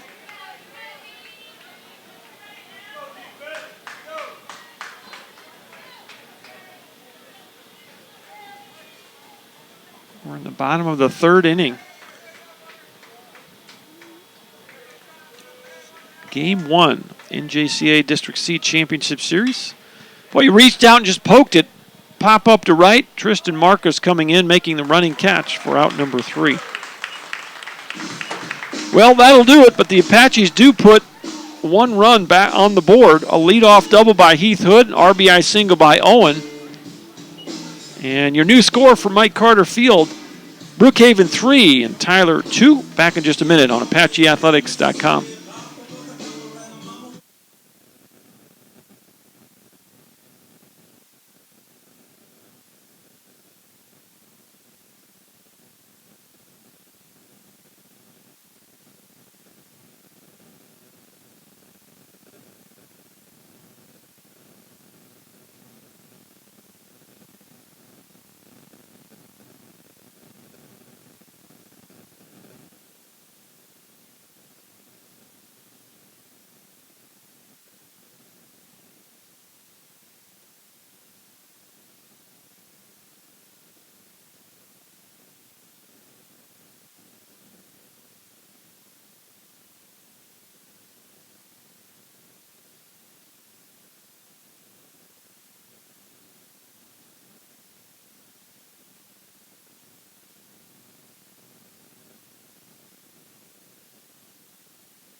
And welcome back to Tyler, Texas. We are Christus, Trinity Mother Francis, Mike Carter Field. Dr. John Groth with you as we go to the 4th inning. 5, 6, and 7 for the Bears. Marcus Wagner and Koss scheduled to hit. All right, so Miss Riles asked about a balk. Well, there's a lot of things that can be a balk. One is when the pitcher does not come to a complete stop with runner on base. If he quickly goes from his set position to the pitch, that can be a balk. Anything that deceives the batter or the runners, I guess technically could be a balk. So the pitcher has a certain routine he has to follow when he delivers the ball to home plate. When he breaks from that routine, umpires are free to call a balk. That's probably an overly simplistic description of what a balk is, but hopefully that helps understand what the balk called. We've had 2 balks in this game, one for each pitcher. Swing and a miss. As Marcus way out in front of the curveball. It's 1-2. Nobody on, nobody out. We're in the top of the 4th inning. Game 1 of the District C Championship Series between Tyler and Brookhaven. 1-2 pitch off the plate. 2 balls and 2 strikes. I think there might be some high school playoff games here this weekend. I'm not sure if there's one here tonight. I think there might be. We may start seeing some high schoolers show up at the ballpark as Marcus takes strike 3. That's strikeout number 3 for Christian Grigsby. He threw 55 in his first 3 innings of work. So his counterpart, Tristan Dixon, has thrown 66 in his first 3 innings of work. And that will bring up Brett Wagner. Ball's well hit to center. Johnson's retreating, and on the warning track makes the catch. Ball was well hit by Wagner, and Johnson caught that right in front of the 370 sign out in center field. This ballpark, 325 down the lines, 361 in the gaps, 370 straight away with an 18-foot-high wall all the way around. 2 outs and nobody aboard for Chase Koss. Left fielder lined out to center his first time up. First pitch off the plate. 1 ball, no strikes. Koss, .256 average on the year. Does have 4 homers and 21 RBI to go with 8 doubles. 2 balls and no strikes. Grigsby from the windup. Off the plate, 3-0. Always interests me when you get 2 quick outs. Some pitchers just struggle to come right back in the zone. Here's the 3-0. And that missed high. It's a 4-pitch walk to the 7-hitter, Chase Cox. So Koss aboard. That's going to be walk number 1 for Grigsby. Here's the 8-hitter, Ruben Torres, DH, grounded out to third base his first time up.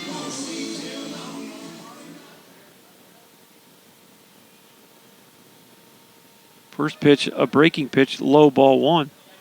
Ruben Torres, .301 average on the year, 6 doubles, 3 triples, a homer, 23 RBI. For the Brookhaven DH. Here's the 1-0. Fouled it straight back. 1 ball, 1 strike. Well, continue to have folks trickle into the ballpark.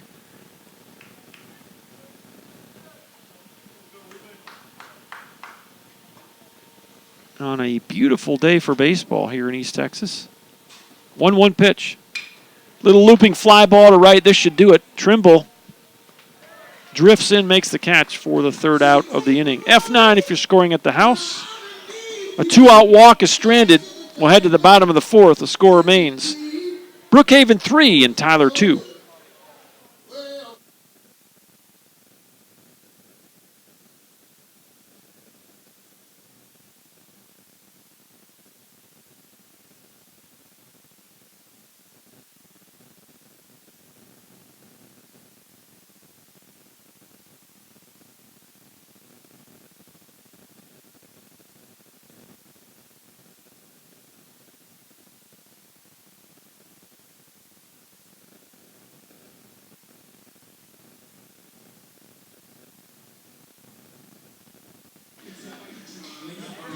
Well, a big shout out to the women's softballers from Tyler Junior College. They qualified for the World Series yesterday. They're still in their bracketing, so they're in the winner's bracket.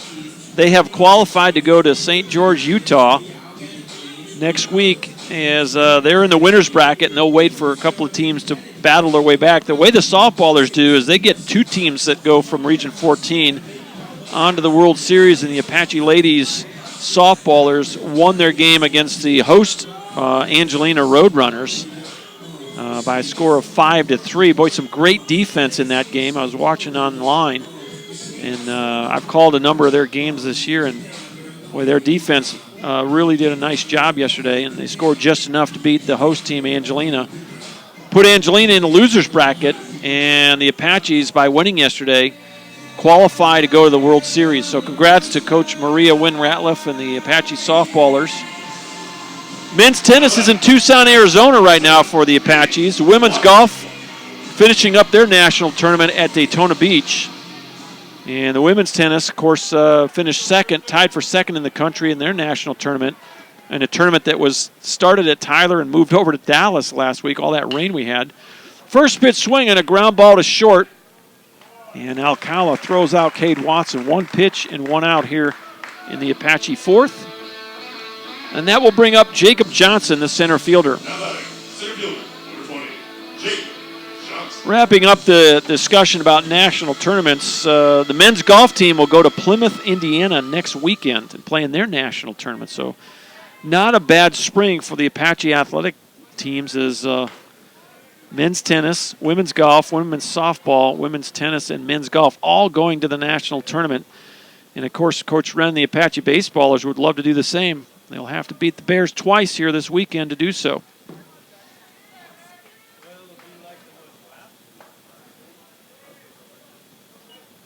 One ball, 1 strike, and 1 out on Jacob Johnson. Grounded out to second base his first time up. Johnson, 259 on the year.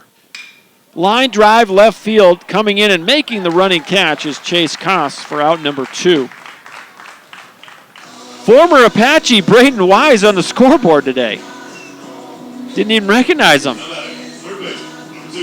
Of course, Ed Atkins to my right, keeping me on my P's and Q's on these stats, giving me a pitch count every inning. And Noah Piles, the low, deep voice of the Apache PA, doing a good job all season here at the ballpark.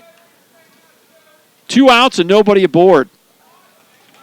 First pitch is in there. Strike 1 to Ty Meisner. He struck out looking his first time up. Meisner, 301 on the year.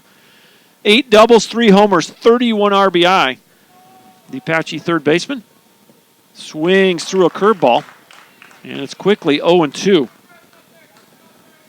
Well, both teams scored runs in the third inning, but both pitchers making quick work of the batters here in the fourth.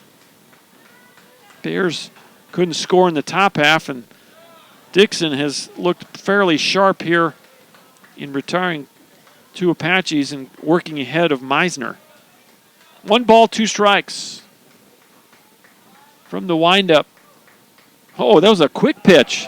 He changed his cadence there and struck him out. Strikeout number 4 for Dixon. It's a 1-2-3 inning for the freshman from Corrigan.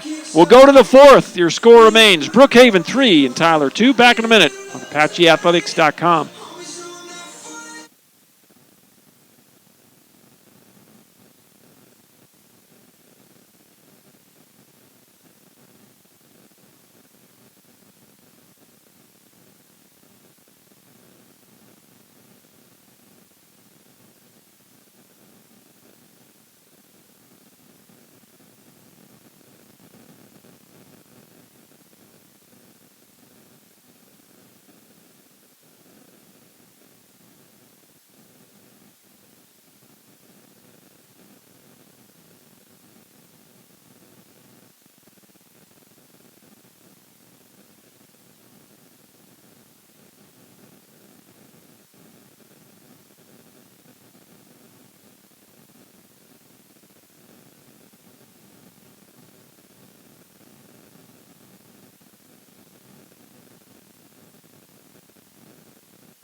Welcome back to Texas. John Groth with you. Top of the 5th inning. Center fielder Jordan Whitaker leads it off. It's 9-1-2 for the Bears from Brookhaven. They hold a 3-2 lead. Christian Grigsby back in the saddle. 68 pitches so far through the first 4 innings. First pitch misses. Or did it? Going to call a strike, so it's 0-1. On the Bear center fielder. Well, it looks like Navarro is headed to the World Series. They defeated Blinn today by a score of 14-7 down at Lamar. As Blinn had advanced yesterday, beating and eliminating Panola in the losers bracket. And today, Navarro was able to win to advance on to Grand Junction, Colorado in Division I World Series. Junior college teams from Texas, swing and a miss. So congratulations to the Navarro Bulldogs, who advanced to the Division I World Series in the junior college ranks here in Texas. It looks like New Mexico had advanced in the Region 5 tournament. So they will head on to the Grand Junction World Series as well. So the 2 teams from Texas will be Navarro and New Mexico Junior College. The Division III team will be determined here. Either the Apaches or the Bears. 1-2 count on Jordan Whitaker. Fouled off again. We'll do it. Once again, Whitaker, 270 on the season. 9 doubles, 2 triples, 6 home runs, and 34 RBI. Not a bad number line there for your 9-hitter. Swing and a miss. Struck him out. Strikeout number 4 for Christian Grigsby. 1 up and 1 down in the 5th. Top of the order now, Sergio Escueda. Escueda 1 for 2. He singled and scored back in the 3rd inning. Popped up to left field to lead the ball game off back in the 1st. First pitch, going to miss low, ball 1.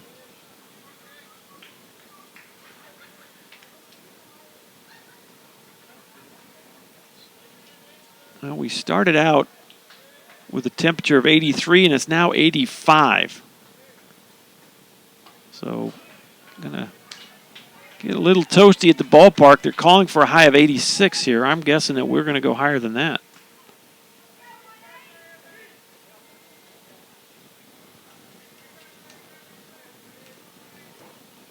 Two balls and no strikes, the pitch. And that's a line drive the other way. Good piece of hitting there by Escueda. He gets his 2nd hit of the game. So with 1 out and 1 aboard, here's the first baseman, Chris McGinty. McGinty struck out looking and reached on an infield single his last time up.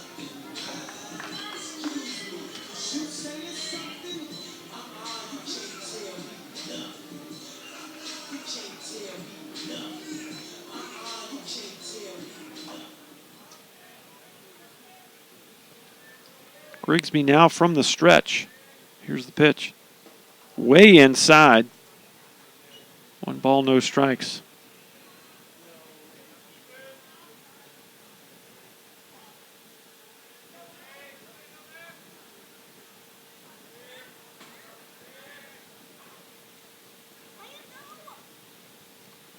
The 1-0 is still way inside in the dirt. And, boy, you go to second, and safe is the call. The ball was in the dirt. Watson picked it, threw to second, and I don't know how you appeal this. You got 4 umpires. There's no way you're going to appeal to another umpire. This is just Coach Wren going to go out and talk to that umpire, letting him know that he thought he missed the call. He's going to appeal to that first base umpire, but I don't think there's any way. They're going to actually, this is a little surprising, but I guess the truth is, even with 4 umpires, there may be another set of eyes that saw something different. The second base umpire, it sure looked like from here, was it Bogue that put the tag down? So Eric Owen, it was a low throw by Watson. Owen picked the ball, and it appeared as though he put the tag on Escueda before he got to second, but the umpire at second showed us the palms down, and they're having an intense discussion there with these 4 umpires over there to the first base side of the pitcher's mound, and they may call him out here.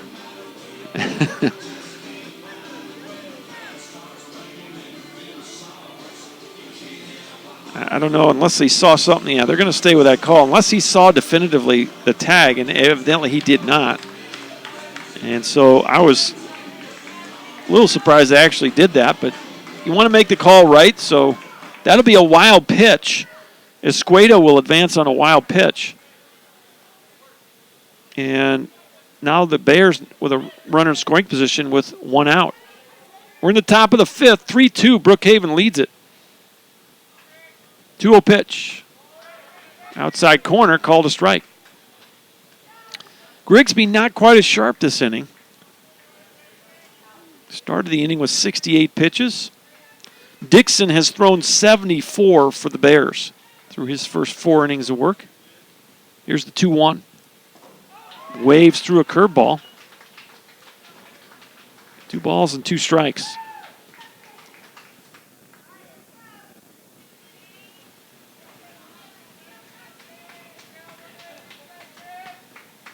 The Bears are currently ranked number 8 in the country. The Apaches number 6.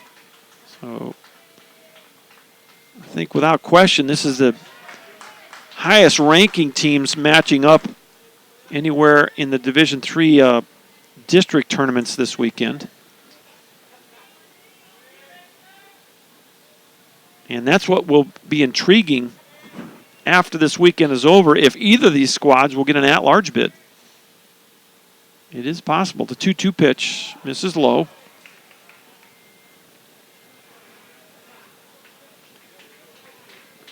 One out, 1 aboard. The Bears trying to add to a 1-run lead. 3-6-1 for Brookhaven, 2-4-0 for the Apaches from Tyler Junior College. Bears have Chris McGinty at the plate. At the 2 spot in their lineup. The pitch. Thought about swinging at it, but takes ball 4.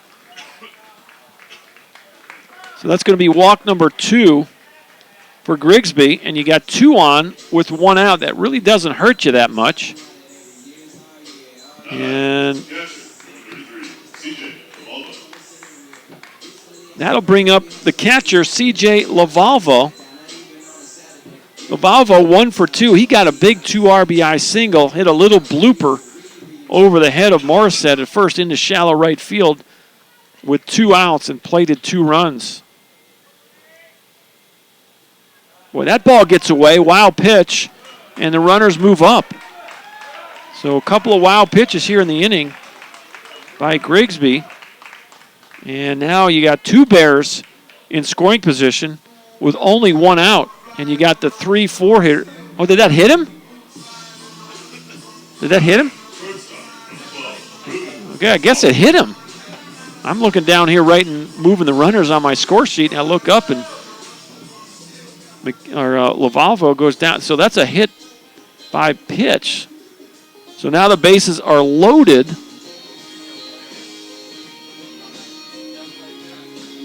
With only 1 out, and you got their best hitter at the plate. And Coach Ruppenthal out at the mound. Going to have a word for the cause here. Boy, this is a dicey situation here for Christian Grigsby. Ruben Alcala came into the ballgame with a .445 average, 19 doubles, 5 triples, 11 homers, 79 RBI on the year. He's 0 for 2. He grounded out the third and took a 3rd strike. And he's up there in a huge spot in this game. Top of the 5th, 3-2 Brookhaven. Grigsby going to go from the windup. Has his sign. Here's the pitch. Little tapper, shortstop. You throw to second for 1, and that's all you're going to get. So a run will score on the fielder's choice. It's 4-2. And Lavalvo is out at second. Was not hit hard enough to turn the double play. So a run will score. Alcala will get RBI number 80 on the year. And now you got runners on the corners with 2 away. First pitch to Tristan Marcus. Low, ball 1. That's been the bugaboo for Grigsby this inning. He's throwing a lot of breaking pitches low. And one of them trickled away from Watson. Watson able to block that one and keep the runners from advancing. Marcus is 1 for 2. A single to right and a strikeout. Off the plate, 2-0.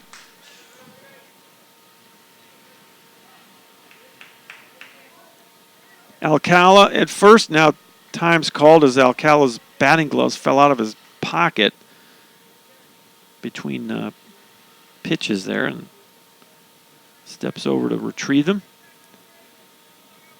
2 balls and no strikes with 2 away and 2 aboard. 4-2 is our score. We're in the top of the 5th. The pitch. Yes, he did. And it's 2-1.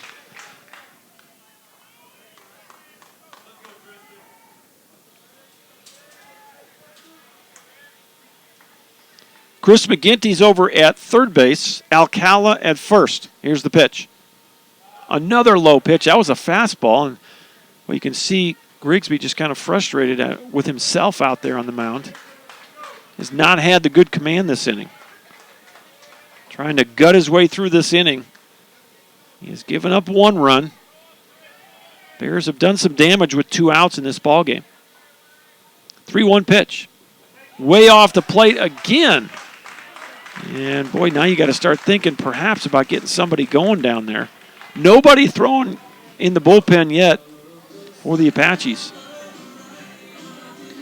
Well, now you are going to get somebody going.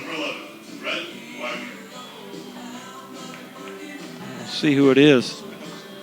Looks like Spinozzi's going to get going down that bullpen. The walk will bring up Brett Wagner. First pitch to Wagner, ball 1.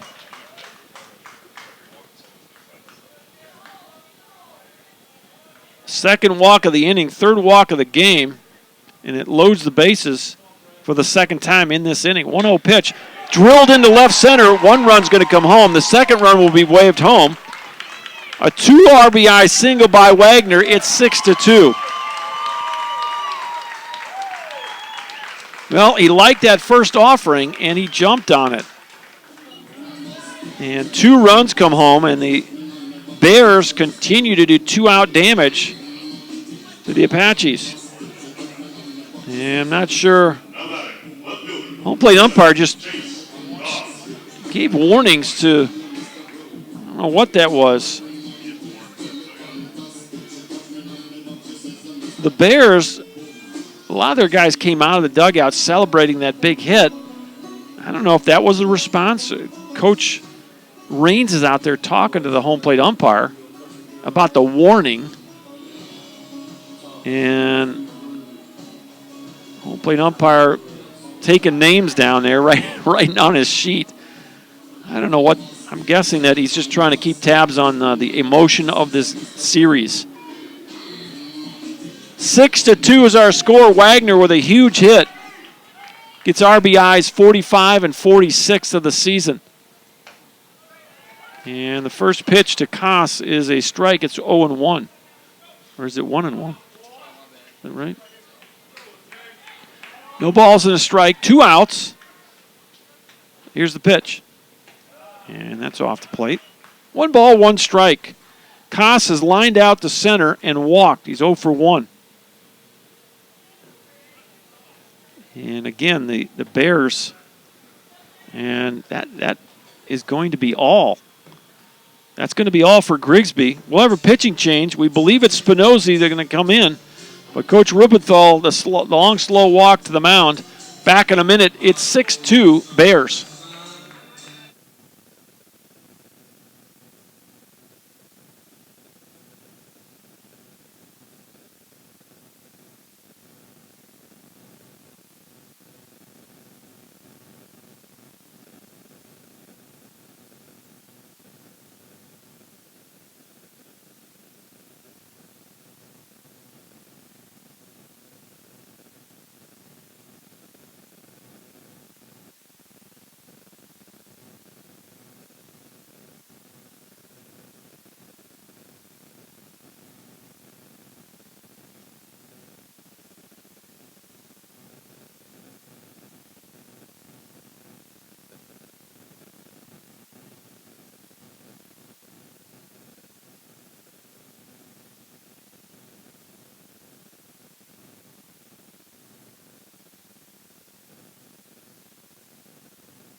All right, the new pitcher is Michael Spinozzi, right-handed sophomore out of Southlake, Texas. 6'1" and 195. Spinozzi on the year. 5-1 record, 1.43 ERA. This is his 25th appearance of the season. He does have 2 saves. 37 and 2/3 innings pitched, 37 strikeouts, 14 walks for the sophomore right-hander, Michael Spinozzi.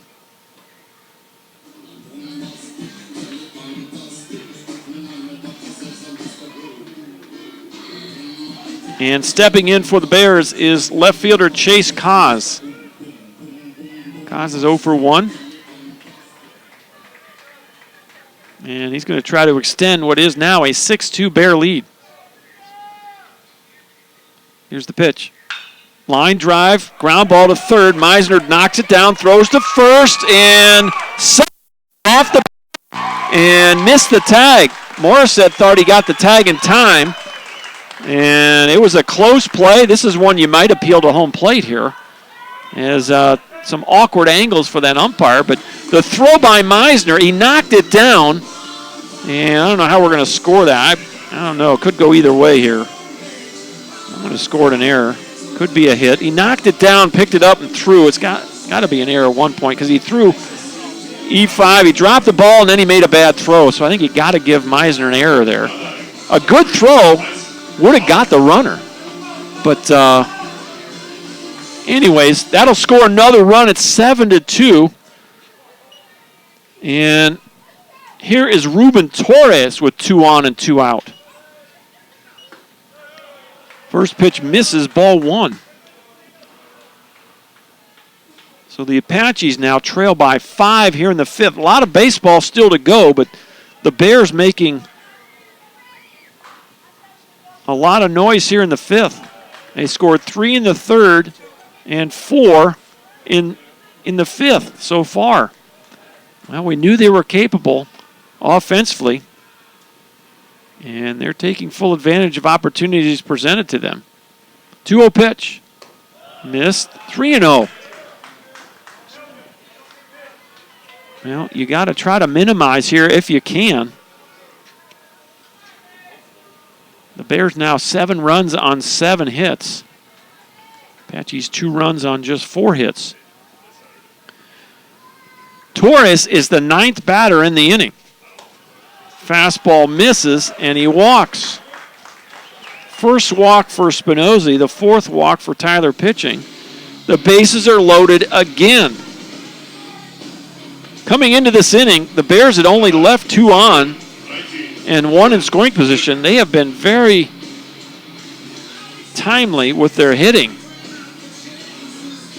And they got a chance now to make some more noise. And here's Jordan Whitaker, who led the inning off with a strikeout. First pitch is in there, strike 1. Whitaker's 1 for 2. He singled and scored back in the 3rd inning and struck out swinging to lead this inning off. He is the 10th batter of the inning for Brookhaven. 0-1. Just missed inside. 1 ball, 1 strike.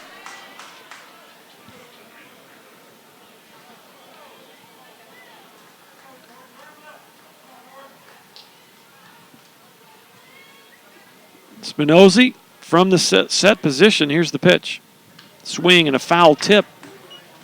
Just off the glove of Cade Watson. 1 ball, 2 strikes. Now that wind kicking up now. Kind of blowing in from right center field.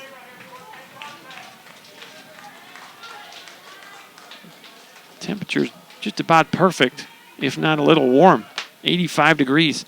Here's the 1-2. Misses high in the fastball. 2 balls and 2 strikes. Spinozzi took over for starter Christian Grigsby. He threw 96 pitches in 4 2/3 innings of work. Swing and a miss, and struck him out. A strikeout number 5 for Tyler pitching. And the first strikeout for Michael Spinozzi, and that will end the inning. So the Bears, however, put up 4 runs in the inning on 1, 2, just 2 hits. The Apaches walked 2 and hit 1. And your new score as we go to the bottom of the 5th, we're exactly halfway home. It's Brookhaven 7 and Tyler 2.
Welcome back to Tyler, Texas. Top of the lineup for the Tyler Apaches. Heath Hood will lead it off. 1 for 2. He doubled to left his last time up. Flew out to right back in the first inning. Apaches now trail by 5 runs as we turn the corner in the second half of this ball game. First pitch in there, strike 1. One of the things you wonder about for Tristan Dixon, that was pitch number 75.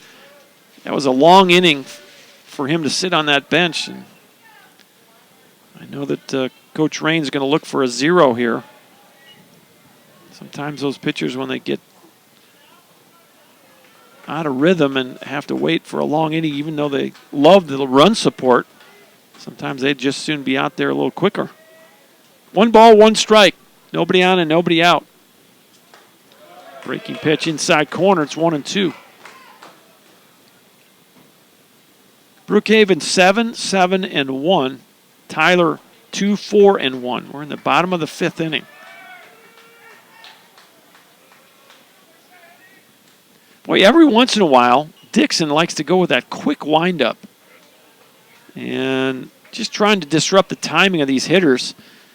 And he actually got Meisner on that type of windup last inning. Enterprise, Alabama checked in. The arrester. Appreciate that. 2 balls and 2 strikes to Heath Hood. The pitch. Fouls it off. Look out. Eric Owen, I don't know what he's thinking. Put his bare hand up there trying to catch that ball. The on-deck circles are incredibly close to home plate here at Mike Carter Field. Their next 2-2 offering. Little tapper right back to the mound. Dixon fields it and flips it. 1 out. 1-3 if you're scoring at the house. And that'll bring up Eric Owen for the 3rd time. Owen 2 for 2. Got a nice day going for himself. Single to center back in the 1st inning. Scored a run. RBI single in the 3rd inning. So he's 2 for 2.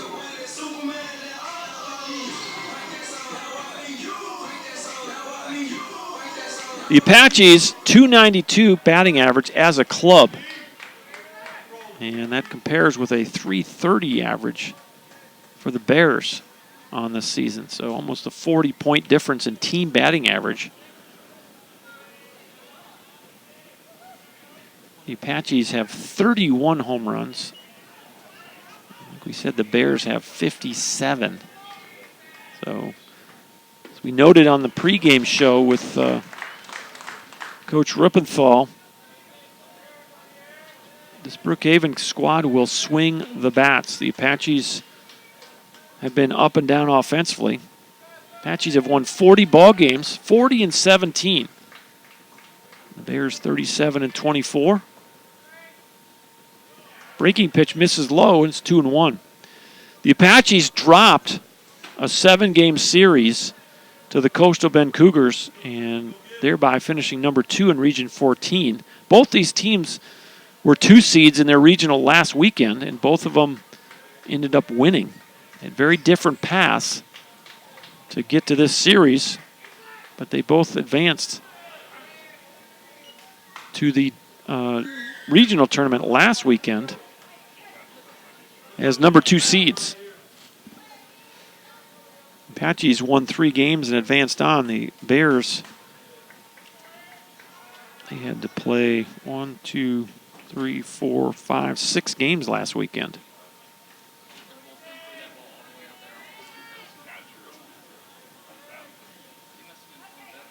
(3-1) now to Eric Owen.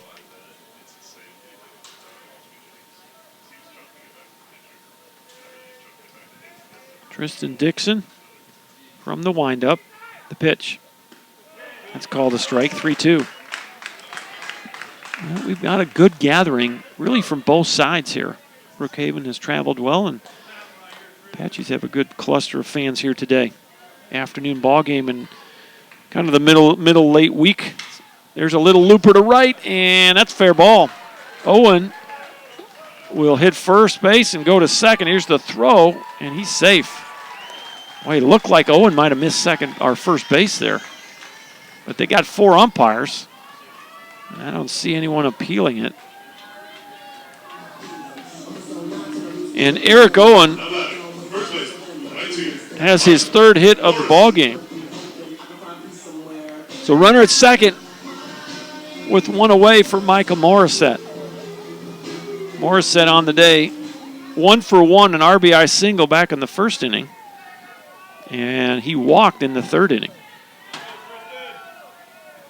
Dixon from the set position. And Morissette swings at that first pitch and fouls it straight back for strike 1.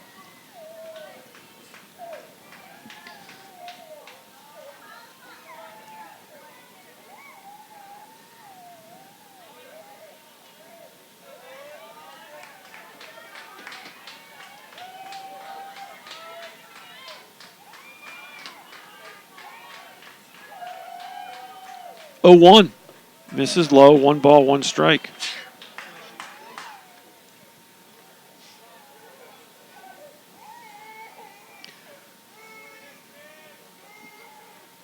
So I'm headed to Alaska a week from Saturday. Sunrise in Alaska, 5:03. Sunset, 10:42. And that'll do nothing but get longer as the summer progresses. 21-hour days up there.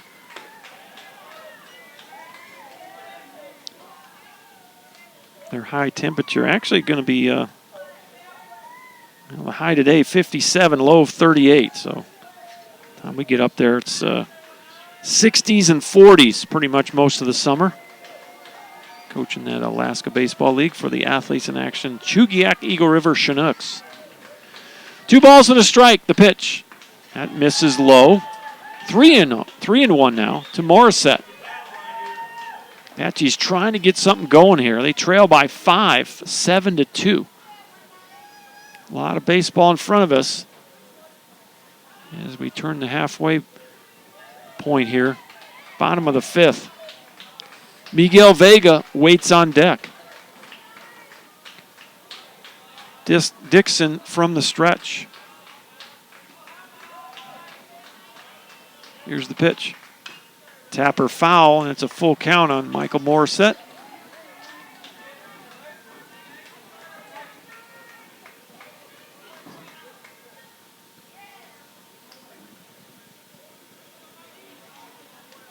Well, you've had some activity down that Bear bullpen, as Dixon probably is going to get close to 100 pitches by the time this inning's over. Started with 74, and the bullpen now quiet for the Bears. 3-2 count on Morissette. Here's the pitch. Misses low, and it's a walk. Morissette walks for the 2nd time today. He's gotten 2 of the 3 walks issued by Tristan Dixon. So 2 on, 1 out for Miguel Vega. Vega has reached both times, once via the walk and once via the error. reached an error by third baseman Brett Wagner is the last time up. So he's 0 for 1 on the day. And he's got a chance to get the Apaches back into this one. First pitch to Vega, misses, ball 1. 366 average for Miguel. 9 doubles, a triple, and 3 home runs for the Apache DH. 29 RBI on the year. Here's the pitch. And misses low and away, and Lavalva is going to ask for another baseball. He's going to take a walk out to the mound. Now we're going to have a meeting of everybody. And this will count as a visit here. As a home plate umpire is going to make note of that. College baseball, as well as pro ball, trying to crack down on the speed of the game here. And Mr. Umpire is going to walk out there and try to break up the party.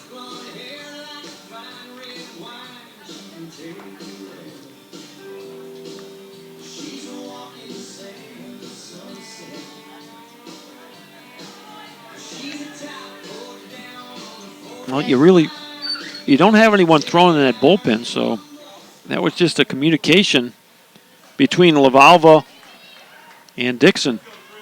2 balls and no strikes to Vega.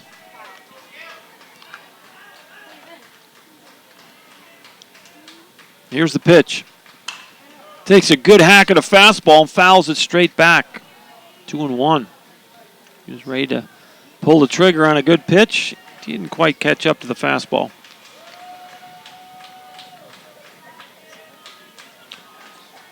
Good opportunity for the Apaches here. Vega at the plate, Fiver Trimble waits on deck. 2-1, still a positive count for Miguel Vega. Here's the pitch. Called a strike, and it's 2-2. Good pitch right there by Tristan Dixon. Boy, going to have to go there, and you're probably going to see something just like that again. We saw Vega with a good at-bat earlier in this ball game, fight off a couple of pitches before drawing the walk. Here's the 2-2. Little tapper, this could be 2, 6, 4. You throw to first, double play, got him. And it looks like McGinty may have hurt himself coming off the bag. He's down, rolling. And I hope he's all right. As what's going on here? We got some jawing going on there. I think there were some words said between. I don't know who had words, but there were words said after that. It looked like McGinty may have turned his ankle coming off the bag. It looked like he might have come off the bag a hair early. But the umpire called him out, and he's going to limp his way. Boy, this could be a blow here for Coach Raines. As McGinty back on his feet, kind of limping his way to the dugout. So we'll see how that works itself out. He's actually scheduled to hit second this inning. He's putting his batting gloves back on, so we'll see if he stays in the game. But the double play ends the inning, 6-4-3. And we'll be back with the top of the 6th. It's 7-2 Brookhaven.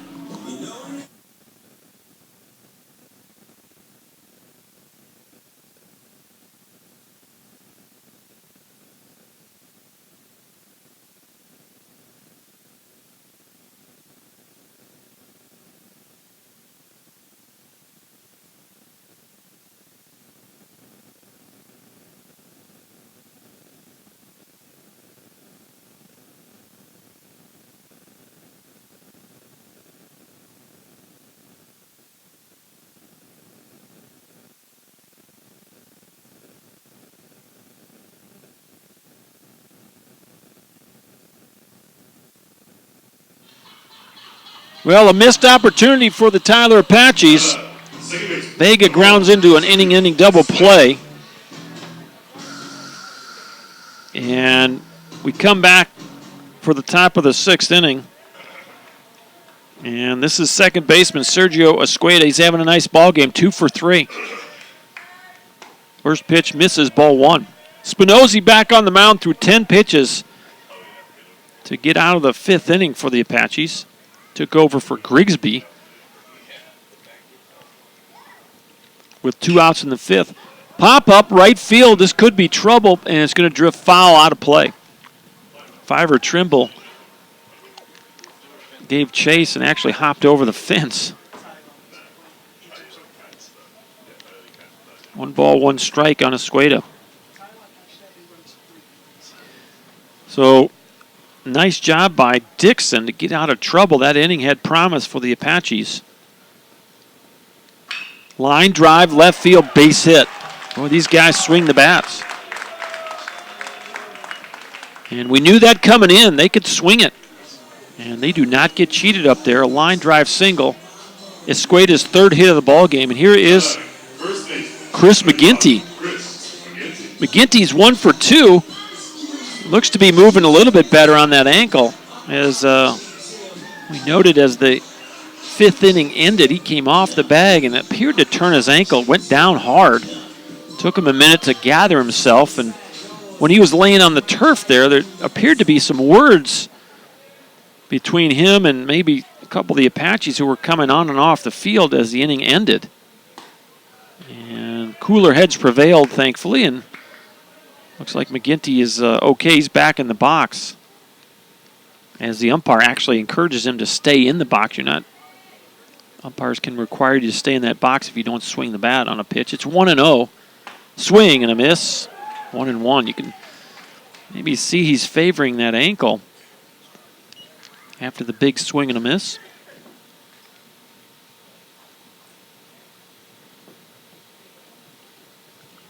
One on, nobody out. We're in the top of the 6th inning. Brookhaven leads 7-2. There goes the runner. You throw down and safe. And a stolen base for Escueda.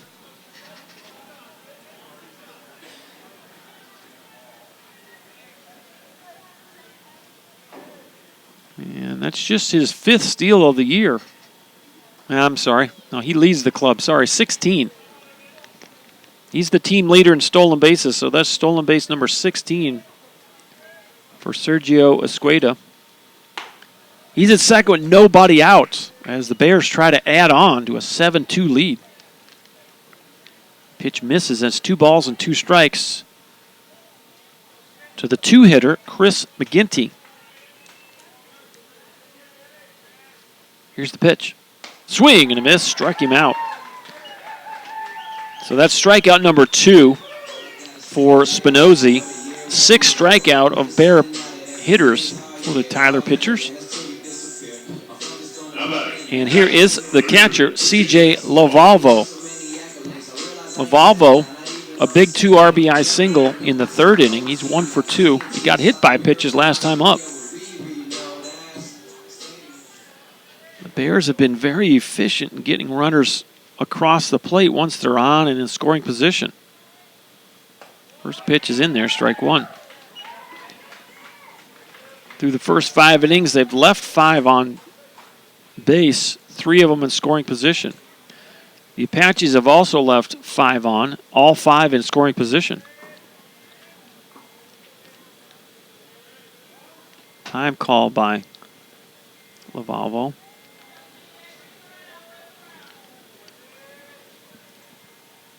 Well, we're 2 hours, not quite 2 hours into this game. And, boy, way out in front of that thing and just crushed it. That may land in the Rose Garden. Way out of the ballpark, but way foul.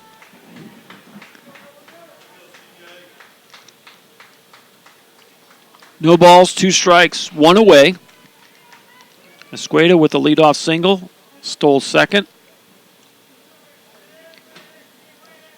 And McGinty struck out, so runner at second with 1 out, the pitch.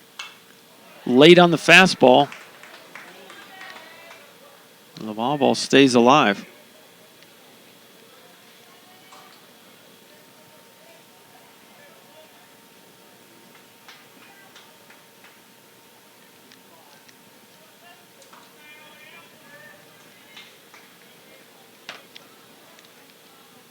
Here's the next 0-2 offering. Boy, that's crushed. High, deep left field and off the fence.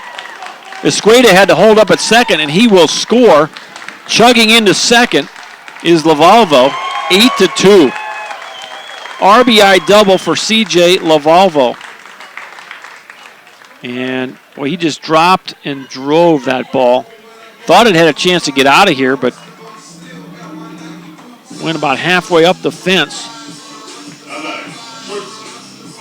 That will bring up Ruben Alcala.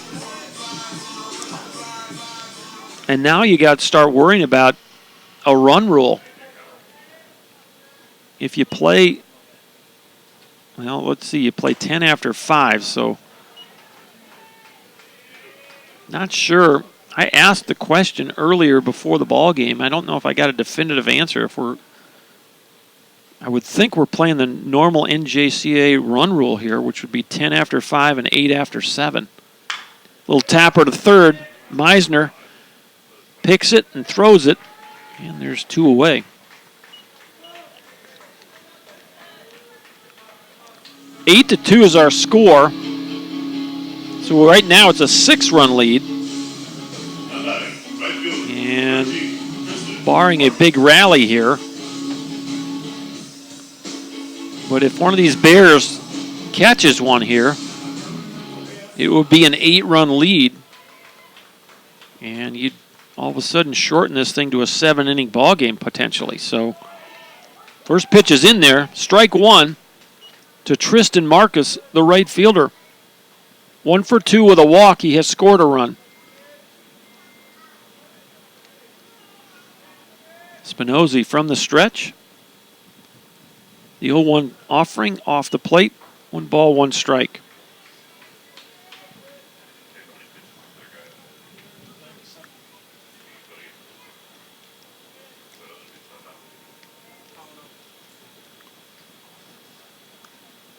One pitch, called a strike. 1 ball, 2 strikes. Well, the Bears, just one lefty in their lineup, and Marcus is the lone lefty right in the middle of their batting order. Spinozzi from the set position. The 1-2 pitch, that's driven into right field, into the corner, and just foul. Boy, I think the wind might have helped that cause for the Apaches. That ball, I thought for sure it was going to fall in fair. And you hook it foul just by a foot or 2. And the wind is blowing right into the face of that ball. So, and it's not blowing real hard at the moment. Apaches have a right-hander tossing down their bullpen. Dalen Farmer is down in that bullpen for the Apaches. 2 balls and 2 strikes to left-handed batting right fielder Tristan Marcus. Looking for his 2nd hit of the day. 2 outs. Lavalvo at second.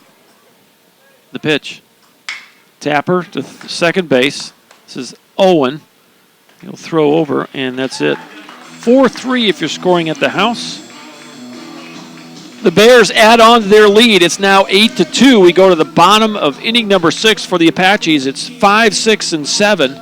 Trimble, Bogue, and Watson.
All right, the new Bear pitcher is Trey Cifuentes. Right-handed freshman, 6 foot 167, out of Hurst, Texas, Bell High School, over in the Dallas-Fort Worth area. First pitch misses inside to Fiver Trimble, ball 1. Cifuentes is 2-3 on the year with a 3.55 ERA. This is his 27th appearance of the year. That easily leads the club. High fly ball left field. This is high, and it is deep, and it's got a chance, and it is gone. Home run for Fiver Trimble. And that's what the Apaches need. A solo home run off the bat of Fiver Trimble as he continues to swing a hot bat for the Apaches. It's 8-3. Well, you got to chip away here, and that'll get the ball rolling for Jacoby Bogue. Cifuentes in his 27th appearance of the year. He does have 2 saves, 66 innings pitched, 58 strikeouts to 24 walks for the freshman from Hurst, Texas. First pitch is in there, and it's 0-1 on Bogue. Well, that was a high fly ball, and you knew right off the bat it had a chance. And you watch Chase Koss turn around, and all he could do was watch it sail over the fence.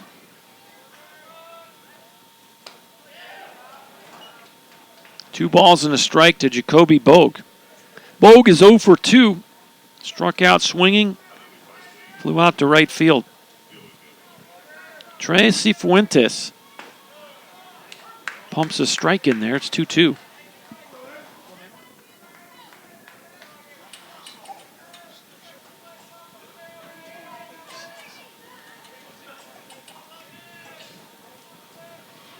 The 2-2 pitch. And must have been a 3-2 pitch because he draws a walk. First walk for Cifuentes. And so 6th walk of the ball game for Bear pitching. Well, no, it isn't. It wasn't ball 4. So he'll come back to the home plate. 3 balls, 2 strikes. Nobody out. A solo homer by Fiver Trimble. And he'd much rather have a base hit than a walk, and that's what he'll get. So a single to center. And the Apaches trying to get themselves back into position for the late innings here. It's 8-3 in the 6th inning. They trail it. Trimble, a solo homer and a single by Bogue, and here's Cade Watson for the 3rd time. 0 for 2 is Watson. Struck out swinging, grounded out to short.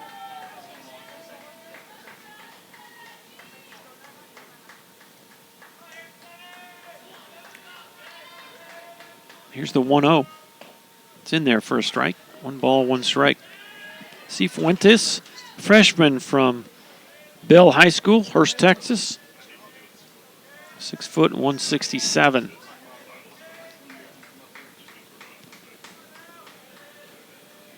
He has been their workhorse. Pretty good pitch right there, called a ball. And Lavalvo, some bad body language there as he kind of tosses it back to the pitcher in disgust. 2-1 with nobody out. The pitch. Swing and a miss. 2 balls and 2 strikes now on Cade Watson.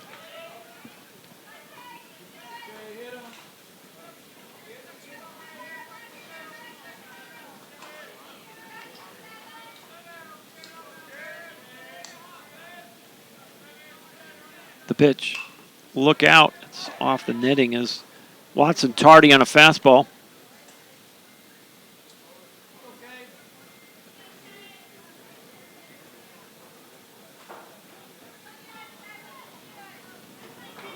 8-9-1 for the Bears from Brookhaven. 3-7-1 for the Tyler Apaches. Pop-up right side. Is it going to stay in play? I don't think so. Wind's blowing that way, and it blows it out of play.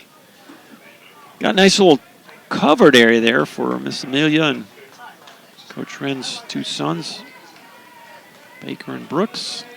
Got some other folks under the shade, like some of the training staff and maybe Miss Denny Yarborough down there enjoying some shade. Registrar for the Tyler Junior College campus. 2 balls and 2 strikes. Swing and a miss. Got him. Watson strikes out for the second time in the ballgame. First strikeout for Cifuentes. And strikeout number 5 for Apache batters. Here's Jacob Johnson, 0 for 2, grounded out to second, lined out to left.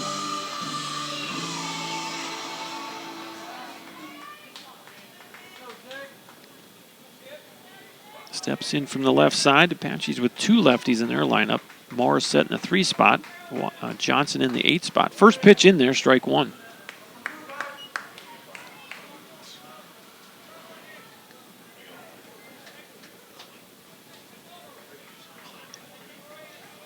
Now, there is a pretty good difference in the fielding percentage of these two clubs. Apaches on the season fielding at a .960 clip, and the Bears with a fielding percentage of just .921.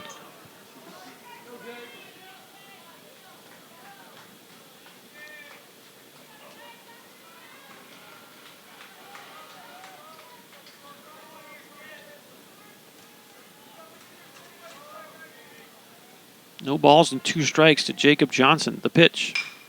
Fly ball left field, and should have enough room for Koss to get over there and make the easy catch for the second out of the inning. So F7 if you're scoring at the house. Here's Ty Meisner. Meisner 0 for 2. He has struck out twice. Once looking and once swinging.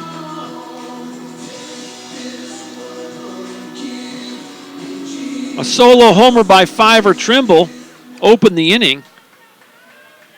Bogue singled to center, but since then it's been a strikeout and a fly ball. First pitch in there, strike 1. Cifuentes trying to get the Bears off the field and into that dugout for the 7th inning. 8-3, Bears lead it. The pitch. Misses high. 1 ball, 1 strike.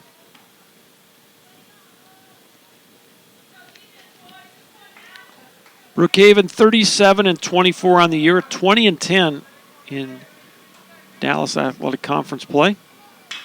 Fly ball right field. This should end the inning. Marcus, plenty of room, makes the catch.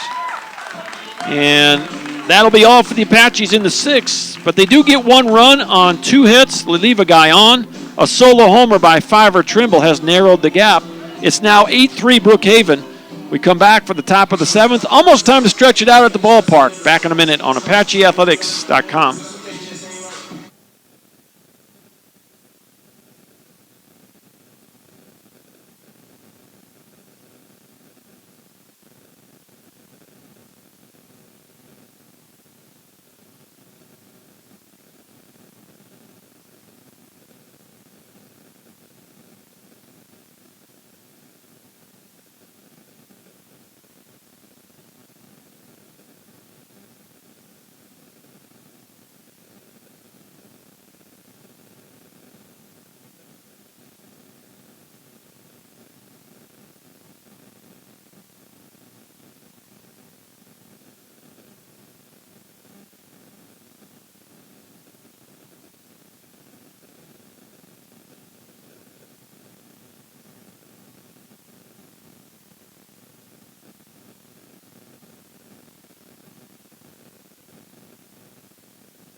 All right, the Apaches have gone to their bullpen for the 2nd time today, and it will be Dalen Farmer, the right-handed freshman from the Woodlands, College Park High School, 6-2 and 205 for Dalen Farmer, outing number 11 of the year. He has started 5 games. 4-0 with a 1.99 ERA, 22 and 2/3, 24 strikeouts, 19 walks for the freshman from the Woodlands.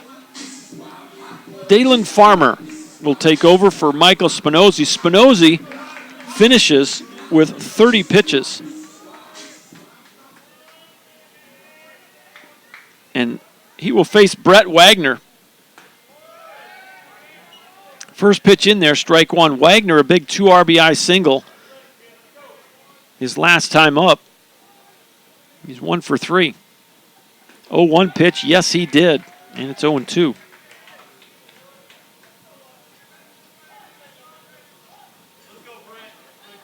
Wagner, 388 on the year, 16 doubles, a triple, and 8 home runs. 44 RBI for the third baseman for the Bears. 1 ball, 2 strikes. Dalen Farmer working from the windup. Here's the pitch. Ground ball to short. Bogue fields it cleanly. Rifles it over. 1 out. Here's Chase Kaz now for the 4th time today. Kaz 0 for 2. Lined out to center. Walked and reached on an error by Ty Meisner his last time up.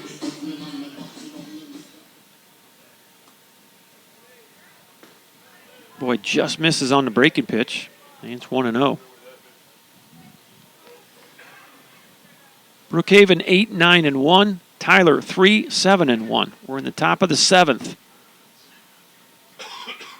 Way outside. 2 balls and no strikes.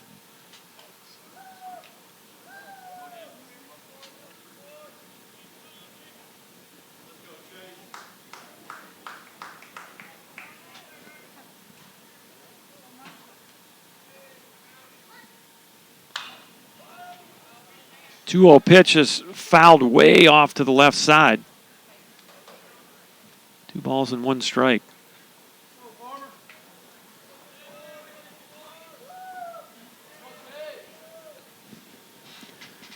Two-one pitch. He waves at a curveball, and it's 2-2. We're at the 7th spot in the Bear lineup. Chase Koss still looking for his first hit of the day. Boy, fastball, and he called it a strike. Koss is going to argue the call a bit and then walk back to the dugout. We've seen that pitch called. I'm not sure we saw it. That was pretty high. And you've got a pinch hitter now. And the pinch hitter is Bryson Jolly.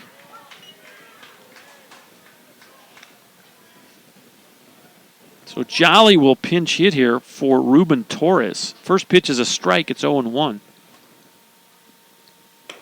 Swings at a high fastball. It's quickly 0-2. Jolly, 267 on the year. 8 doubles, 3 triples, 6 homers, 33 RBI.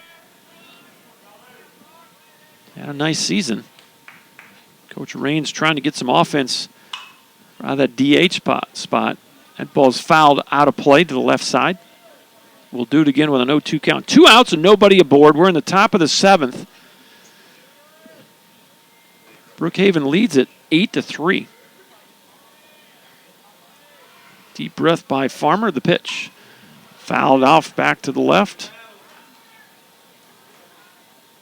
And the count remains no balls, 2 strikes.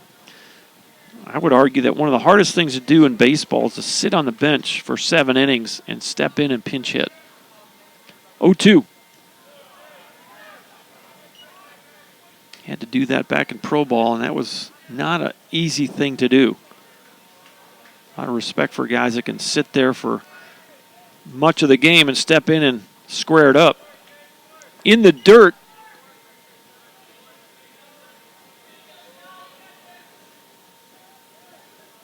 Two balls, 2 strikes, 2 outs. Dalen Farmer Trying to get the Apaches into the dugout. Still got 3 innings to work with here. They're down by 5. Deep breath, the wind, and the pitch. That ball's drilled into right field, and Fiver will not get it. It one-hops the fence, and a solid double for Bryson Jolly. Well, there you go. A lot of respect for him. That is not easy to do. And he just squared that one up and hit it over the head of Fiver Trimble in right field. He's been sitting on that bench for 6 innings, and he steps in and drives it off the wall.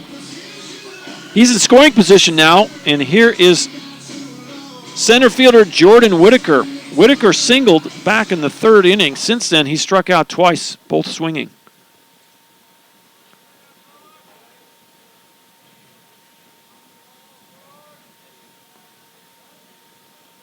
And Farmer, I don't know if there's an issue with the communication or what, but he was waiting forever.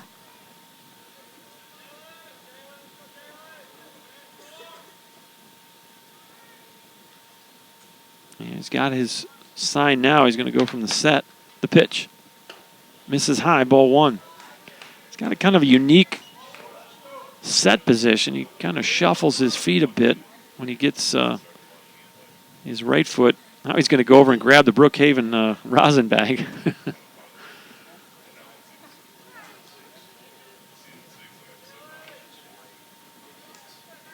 And finally gets settled in and gets his sign.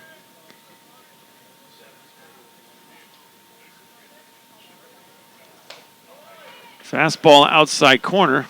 1 ball, 1 strike. Well, we'll do it again tomorrow at 1 o'clock. Be on the air. Might go on a little earlier tomorrow, maybe about 12:40. See if we can get comments from both head coaches on the pregame show. Give you what the head coaches thought about today's ball game. We'll tee it up for game 2. Supposed to have another great day of weather tomorrow. And then later tomorrow night, and then into the morning, afternoon hours of Saturday, possibly some severe weather to come into Tyler. So we'll keep an eye on that. If either team wins both these first 2 games, we won't need to play Saturday. And boy, you throw it, that's a balk. You got to throw to the bag. You can't do that. I'm a little surprised. I don't know. My understanding of the rules is that was a balk right there, and he didn't call it. When you throw, you have to throw to a base. You can't throw to a guy at a position. It was sort of, Owen was kind of moving towards second, but not much. Swing and a miss. As Whitaker chases one out of the zone. And then counts 2 balls and 2 strikes. It didn't look like Owen was moving toward the bag at all until Farmer. And the other thing, you don't have to throw that ball, so ill-advised pickoff attempt by Dalen Farmer there. And fortunate for the Apaches that they did not call a balk, but I thought by rule that if you throw the ball to a position player that's not on a bag, it's a balk. Got 4 umpires, and none of them called it, so I don't know. I have to ask that question and look up that rule here. 2-2 pitch, strike 3 called, and Whitaker has struck out for the 3rd time today. Farmer gets out of trouble. It's time to stretch it out at the ballpark. 8-3 Brookhaven.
Left fielder, number 9, Heath Hood.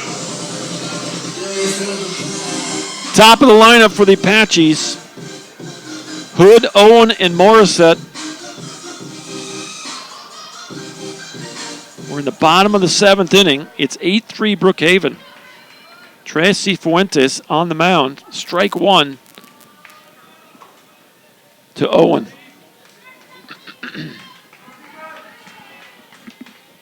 8-10-1 for the Bears. 3-7-1 for the Apaches. Line drive up the middle, base hits. Heath Hood with his second base hit of the game. And you need a bunch of those if you're an Apache fan. That will bring up Eric Owen. Brookhaven brought 10 batters to the plate in the 5th inning. They plated 4 runs that inning, so Apaches need something like that here to get back into it. Really probably don't need that much, but got to start chipping away here as you get into the later part of this ball game. Eric Owen is 3 for 3. He's done his part. 2 singles and a double. Swings at that one, fouls it off. Strike 1.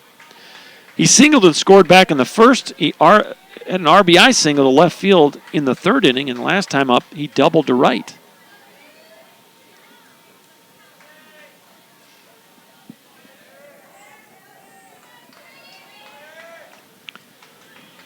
Cifuentes from the stretch, misses high. 1 ball, 1 strike. Owen came into the ballgame with a .329 average. That double was his 10th of the year. 1-1 pitch, popped it up. This should not leave the infield as Escueda under it. Makes the catch. 2 hands to you in the big league, son. Catch that with 1 hand. Little pet peeve of mine. F4 if you're scoring at the house, or P4, I guess, pop up. 1 out for Michael Morissette. 2 walks and a single. Morissette's 1 for 1 with an RBI. And boy,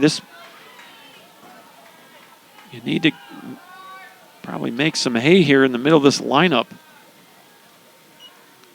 If the Brookhaven bullpen is efficient enough, you may not get back through this part of the lineup again.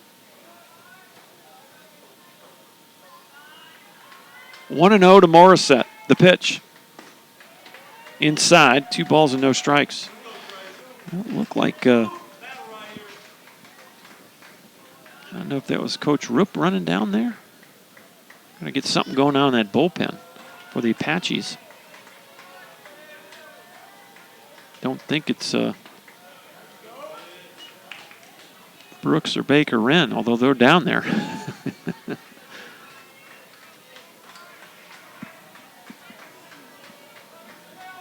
Two balls and a strike. The Apache first baseman, Michael Morissette. Cifuentes from the stretch, the pitch. Boy, good hack on a fastball, just missed it. Straight over our heads, it's 2-2.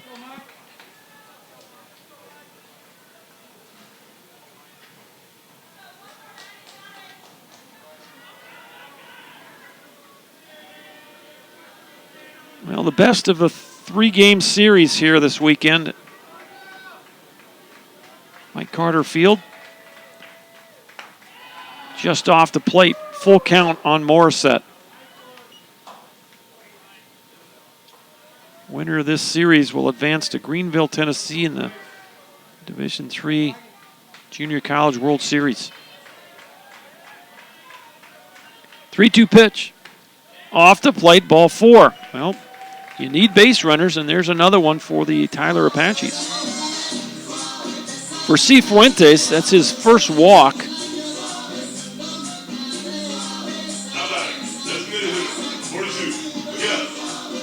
It's the 6th walk for Brookhaven pitching. Here's Miguel Vega. Vega grounded into an inning-ending double play his last time up. He's 0 for 2 with a walk. Ground ball foul down the third base line. No balls and a strike. Well, this is exactly the scenario that Vega found himself up last time.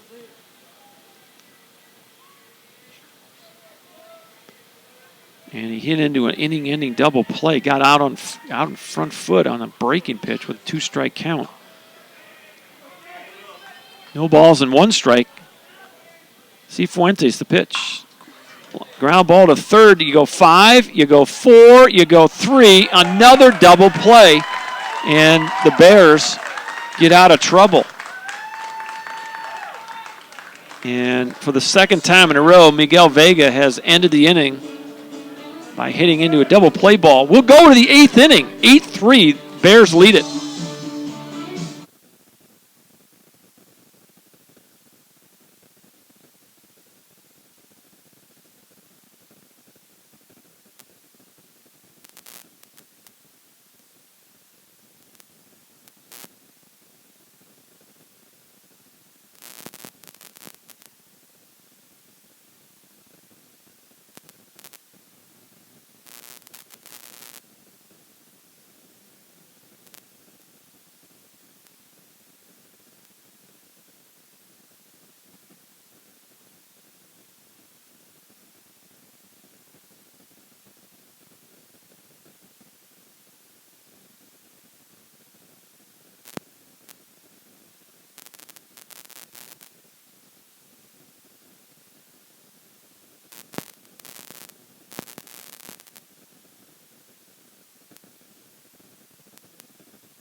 Top of the lineup for the Bears, Sergio Escueda, 3 for 4 on the day.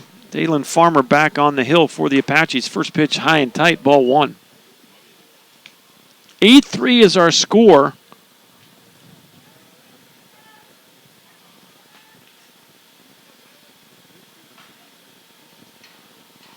Ground ball to third on the big hop. This is Meisner. Skipping a hop. He throws it across and just gets Escueda for the first out of the inning.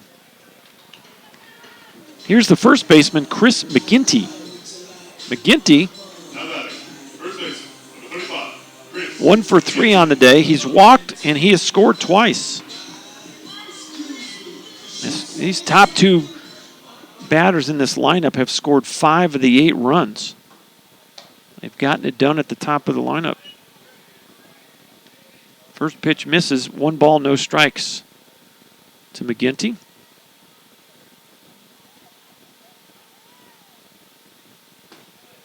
Just off the plate, 2-0.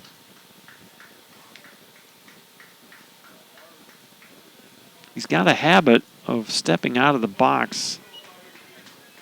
Earlier in the game, the umpire was pointing him back in.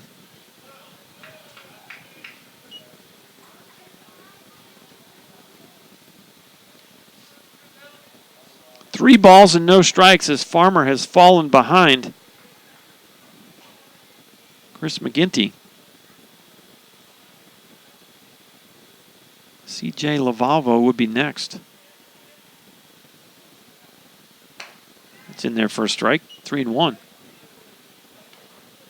We're in the top of the 8th inning. 8-3, Brookhaven leads it.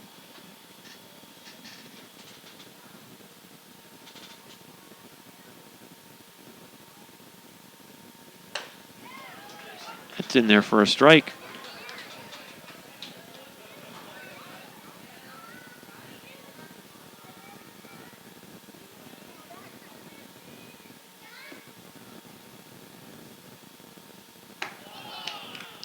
Ball 4.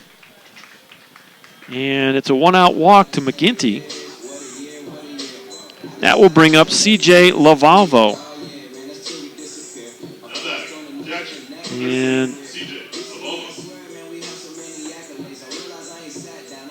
that's 5 walks for Tyler pitching. That's the first walk for Farmer. And with 1 on and 1 out, here is C.J. Lavalvo. Last time up, RBI double to left.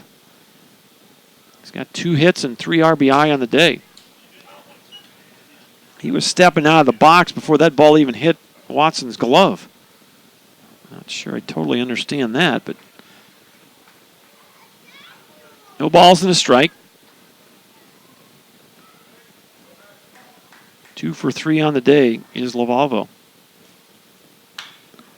Takes a huge hack, but foul.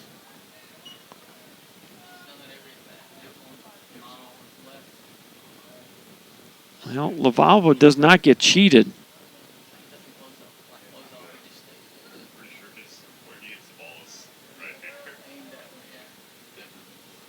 And this is a guy you might think about. Strike 3 called, and Lavalvo doesn't like the call. He's going to hop back to the dugout. And that'll be the, well, let's see, 1, 2, third strikeout for Dalen Farmer. For Tyler pitching, that's 9 strikeouts in 8 2/3, or 7 2/3, excuse me. First pitch off the plate, ball 1. This is Ruben Alcala.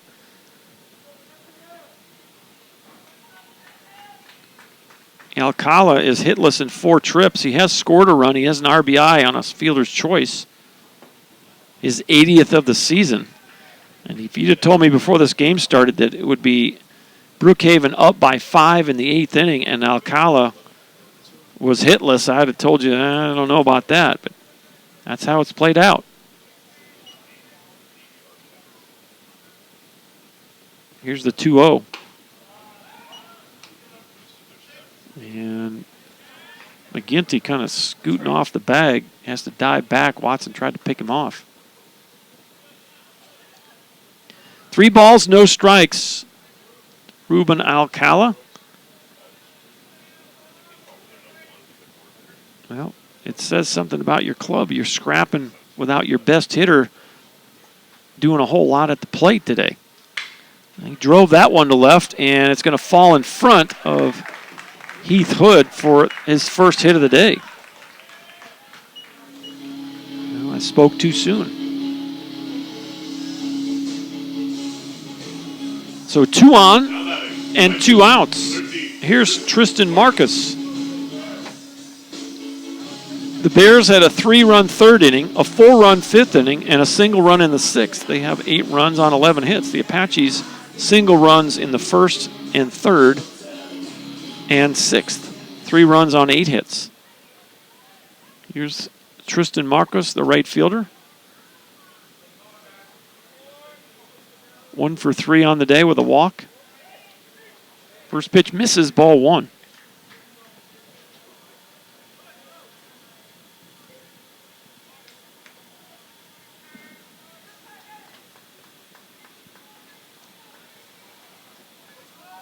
Dalen Farmer, the right-hander from the Woodlands, College Park High School. 1-0 pitch misses. It's 2-0.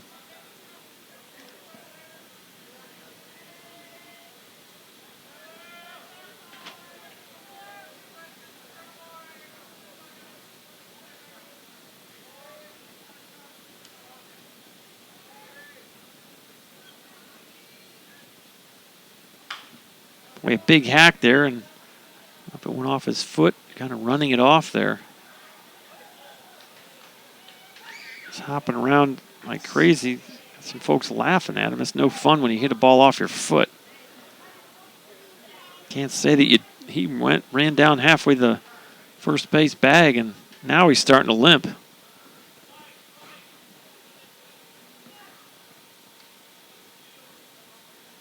Can't say I've ever seen someone hit themselves in the foot like that and jump as high as he did just a moment ago.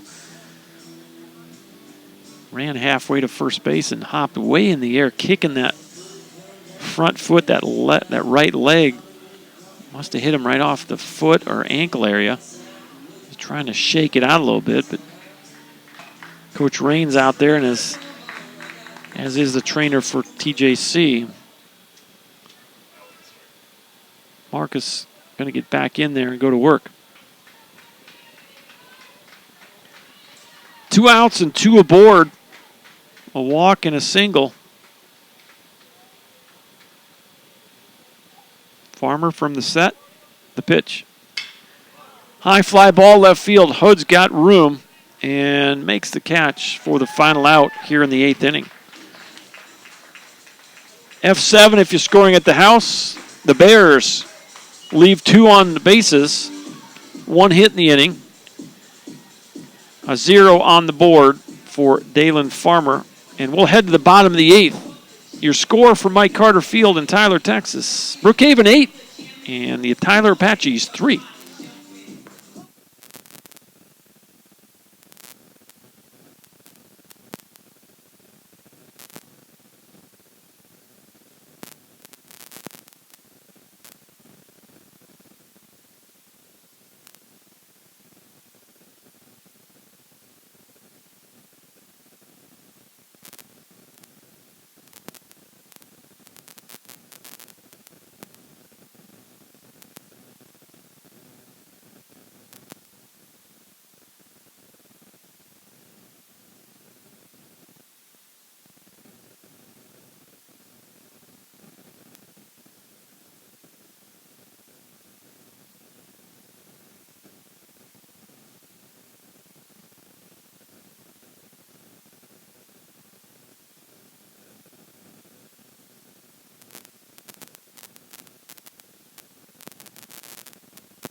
Five, 6, and 7 for the Apaches. Fiver Trimble lead it off. We believe we've got a new catcher in the game. Jace Jones is taking over for C.J. Lavalvo. First pitch swinging, driven into the left field corner. Fiver going to hit first base and easily get to second, stand-up double. Trimble stays hot. That will bring up Jacoby Bogue now. Fiver gets his second hit of the day. Bogue is 1 for 3. He singled the center his last time up. Well, the Apaches have not been able to put that big inning up. And Tristan Dixon worked 5 complete innings, and he would be in line for the win right now. It would be his 8th of the year. Cifuentes has done a good job. He came on in the 6th, did give up the solo home run by Fiver Trimble back in the 6th inning, but has not given up anything since then. Little nubber off-speed pitch, foul down the first base line. It's 0-1 on Jacoby Bogue.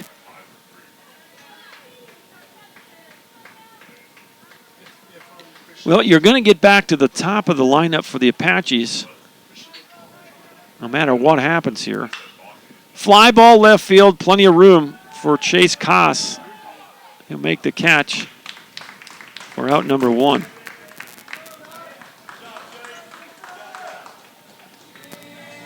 That will bring up the catcher, Cade Watson. Watson 0 for 3, 2 strikeouts and a ground out to short.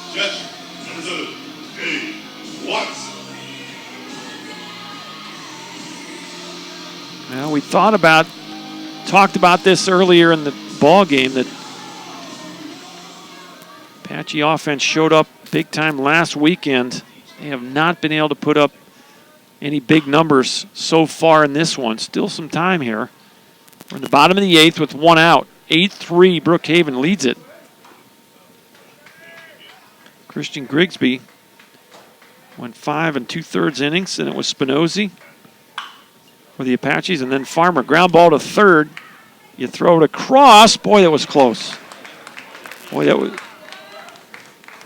I don't know, Watson, it could have been a bang-bang play. I don't know how fast Cade Watson is, but Third baseman Brett Wagner took his time getting rid of that ball. And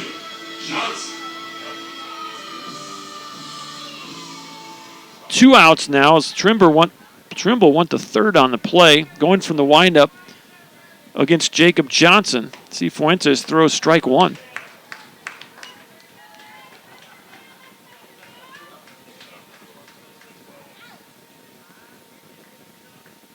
Johnson 0 for 3.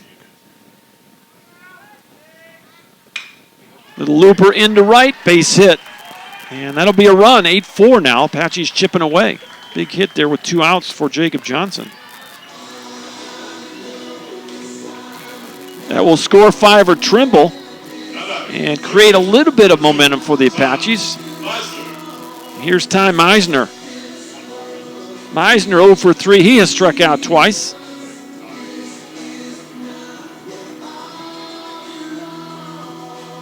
We'll see if they can mount a 2-out rally of their own. The Brookhaven Bears have had 2 2-out rallies in their big innings, a 3-run third and a 4-run fifth. Did a lot of the damage in those innings with 2 outs.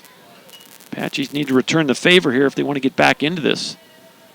First pitch is in there, strike one to Ty Meisner. Swing and a miss. Good off speed right there.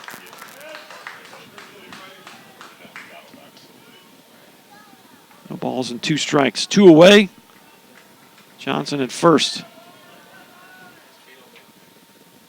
That ball's in the dirt. Johnson's going to go for second.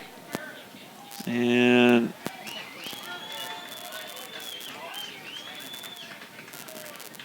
the new catcher is Jace Jones, and he kind of pushed Meisner out of the way there. So our umpire doing a good job of kind of getting between them. The next pitch, little looper into left. This could be a run. Johnson's going to be sent home. Here's the throw to the plate. And, oh my goodness, very close play at the plate. And Johnson is called safe. I thought he had him. Pretty good throw by Chase Koss. And it was a bang-bang play at the plate. Home plate umpire called him safe. 8-5. Meisner with a bloop single. It was not a really well hit ball. But that wild pitch allowed Johnson to get to second base. And he'll score on the single. So little things in the game make a big difference. And Apaches doing exactly what we talked about a moment ago, mounting a little 2-out rally here. And it's 8-5. And you start to feel now a little Mike Carter magic in the brew here. You got another runner at second base in Ty Meisner. He went to second on the throw. Ball gets away, ball 1. Top of the order, Heath Hood. Both teams with 11 hits. Brookhaven 8 runs. The Apaches 5. Little number through the hole. Runner's going to be sent home. Here's another throw to the plate. And this time he is out. And boy, he looked like he might have been safe that time, but it's going to even out in the long run as a lot of the Apache dugout is unhappy at that call. And I don't know. I think you got the first call, but you didn't get the second call. Heath Hood, a base hit to left field. Coach Hunter sent the runner. I think you haven't been able to score runs all day long. And Coach Wren having his words with the home plate umpire, giving him a piece of his mind. But good play by Chase Cox, throwing the runner out at home plate. That's a big play right there. It'll go 7-2 on the assist, and that will end the inning. But the Apaches do get 2 runs, and they narrow the lead now. It's 8-5. We go to the 9th. Hold on to your hat here. Could be a wild finish. Back in a minute on ApacheAthletics.com.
All right, we're back for the 9th inning. The Apaches, let's see if they can hold on to the momentum here. As they score a couple of runs in their half of the 8th inning, and it's now a 3-run Brookhaven lead. Dalen Farmer back on the hill, and he'll face 6, 7, and 8, Wagner, Koss, and Bryson Jolly. His job is to put another donut on the board and see if the Apaches can mount a comeback in the bottom of the 9th. First pitch swinging, popped up to right field. Trimble drifts back and makes the play. Never a doubt out there. One away. One pitch, one out. Here's Chase Koss now for the 5th time. 0 for 3 with a walk is Chase Koss. He just had that big assist to end the inning. And I have to go back and look at the replay here. Not going to have a great view on our thing, but probably have a perspective. You might be able to go back and rewind it.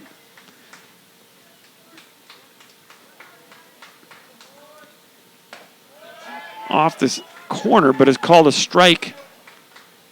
1 ball, 1 strike, 1 out. Nobody aboard, top of 9.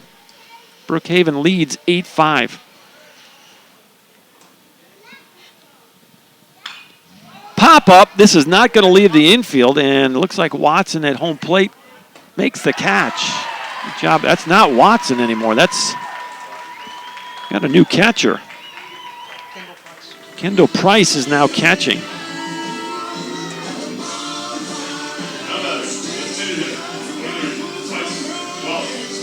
Watson no longer behind the plate for the Apaches. And there's 2 away here in the 9th inning. Momentum has shifted. And you just wonder if the hole is too big to get out of, but we'll find that out momentarily. Here's Bryson Jolly. He pinch hit single, or pinch hit double back in the 7th. He's 1 for 1.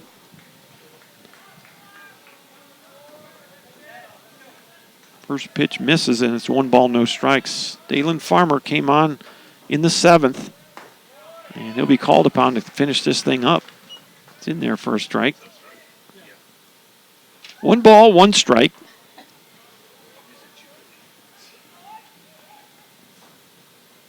From the windup, the 1-1. In there for a strike.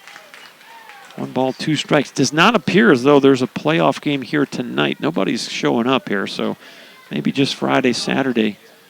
Thought I'd heard that there were some high school playoff games here this weekend. 1-2 pitch, swing and a miss, strike him out. So the Apaches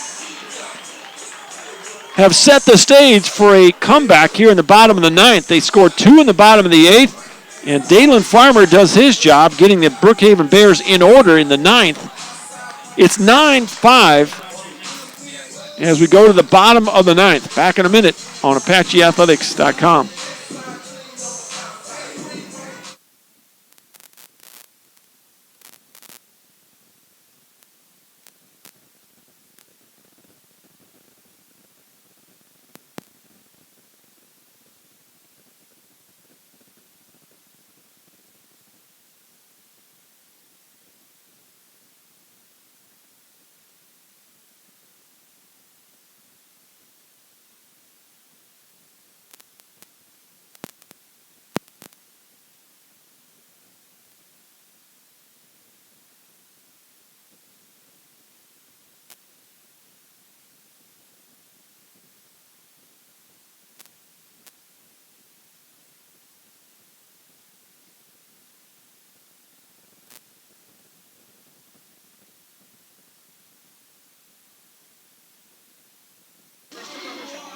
Well, here we go. Buckle in. Bottom of the 9th. The Apaches trail 8-5. I rattle off. I looked at the scoreboard, and they had mismarked the score up there. It's 8-5. It's a 3-run lead for Brookhaven. Tracy Fuentes still on the mound for Brookhaven. First pitch swinging. It's at third base. That's a fair ball. You throw it across. Play. Unbelievable. Brett Wagner. That was not an easy play. He caught that ball, got rid of it in a heartbeat, and got Eric Owen 1 out. That is huge right there. Looked like it might be an infield single for Owen. And Brett Wagner, a web gem over at third base, right? That was in foul territory. He caught that ball and got rid of it quickly. Huge play here in the 9th for Brookhaven. And Morissette first pitch swinging, fouls it straight back. So both Owen and Morissette first pitch swinging here in the 9th. And there's one away and an 0-1 count on Michael Morissette. You need some base runners. 0-1. Line drive, base hit, right field. Morissette's aboard. So there's 1 on and 1 out for Miguel Vega. And you still need to, well, you got Trimble on deck here. And that guy is hot as any Apache hitter. Got a home run and a double, so you'd love for Vega to somehow find a way on the bases here. If you're an Apache fan, Brookhaven looking for that double play. Vega's already, that ball's driven left field. That ball's high and deep and out. Miguel Vega, a 2-run homer, and it's a 1-run game. Vega, first pitch swinging. All 3 batters this inning for the Apaches have swung at the first pitch. He caught that one and drove it into the trees and left. It's 8-7.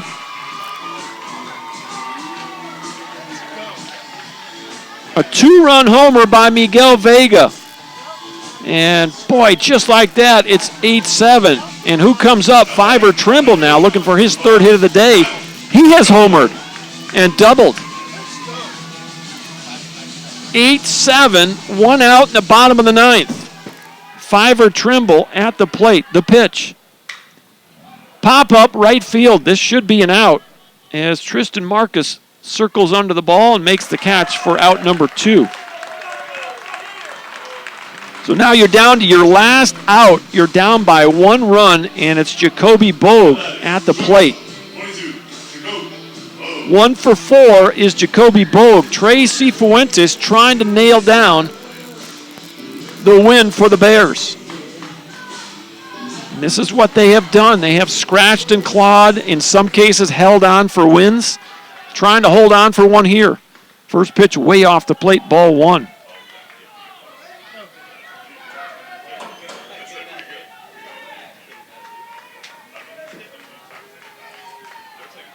.1-0 pitch. Way off the plate, 2-0. Little extra juice for Tracy Fuentes as he sees the finish line for the Bears. Trying to get a huge Game 1 victory here in this 3-game series. That's in there for a strike. It's 2-1. Two teams will tee it up again tomorrow at 1. It's 8-7 Brookhaven in the bottom of the 9th. Swing and a miss. Bogue chases a high fastball, and you're down to your last strike. Bear dugout on their feet, clapping in encouragement. Tracy Fuentes. Deep breath, the 2-2 pitch.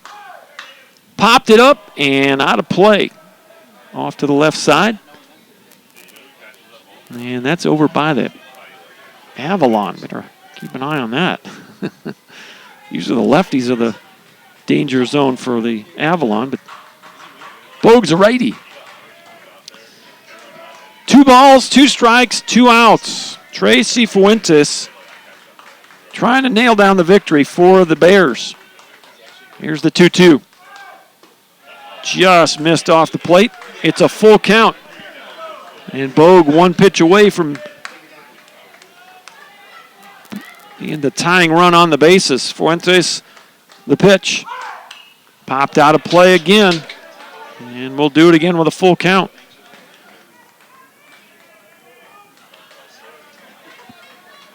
(8-7) Brookhaven, bottom of the 9th. The Apaches down to their last strike.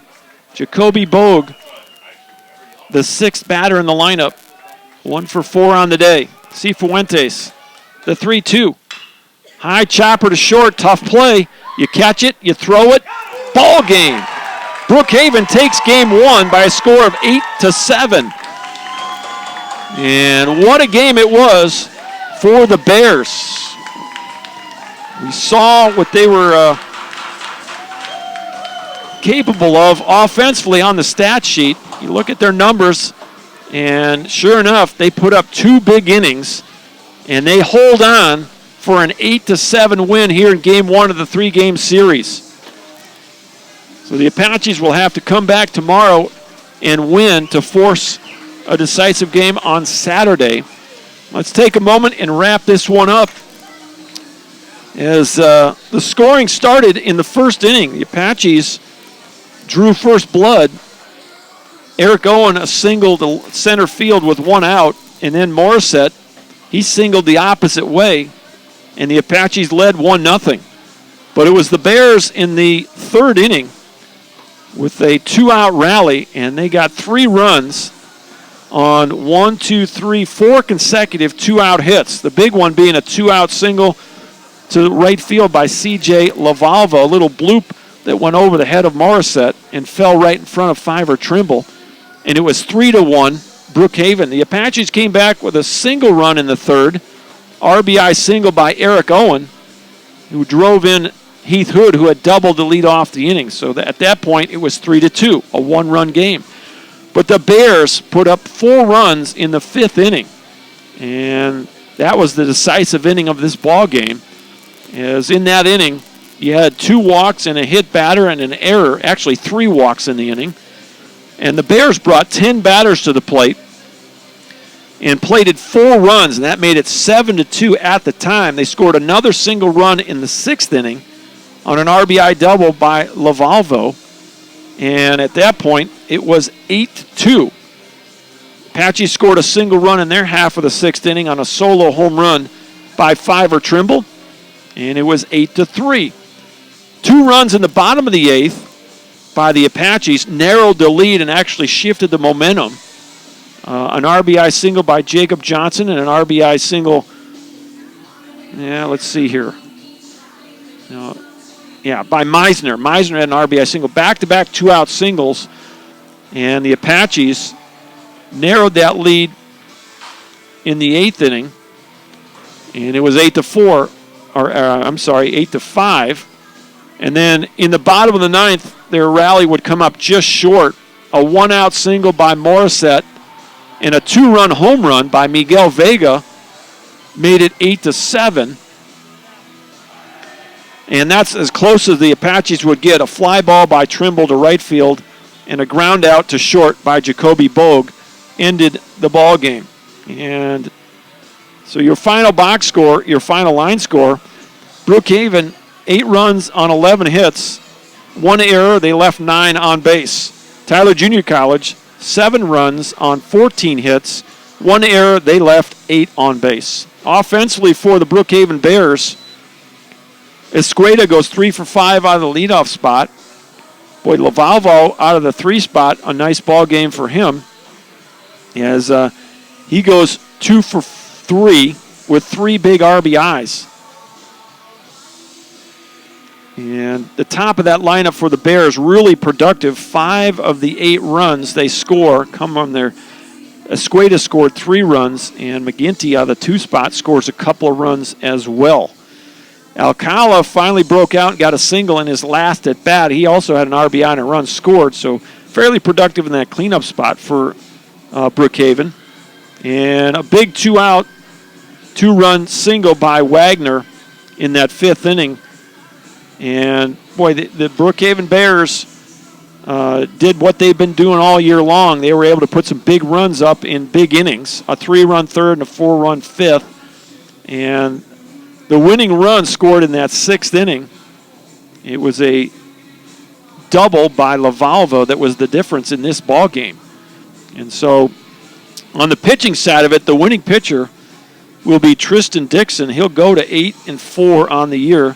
The losing pitcher will be Christian Grigsby. He'll drop to 7-3. And Tracy Fuentes will get a save for the Bears. And let's check that out. Cifuentes, his 3rd save of the year. So Cifuentes gets the save, and Dixon gets the win. The win will take the Brookhaven Bears' overall record to 38-24. More importantly, they are now 1-0 in this championship series. The Apaches dropped their overall record to 40-18, and they are now 0-1 in this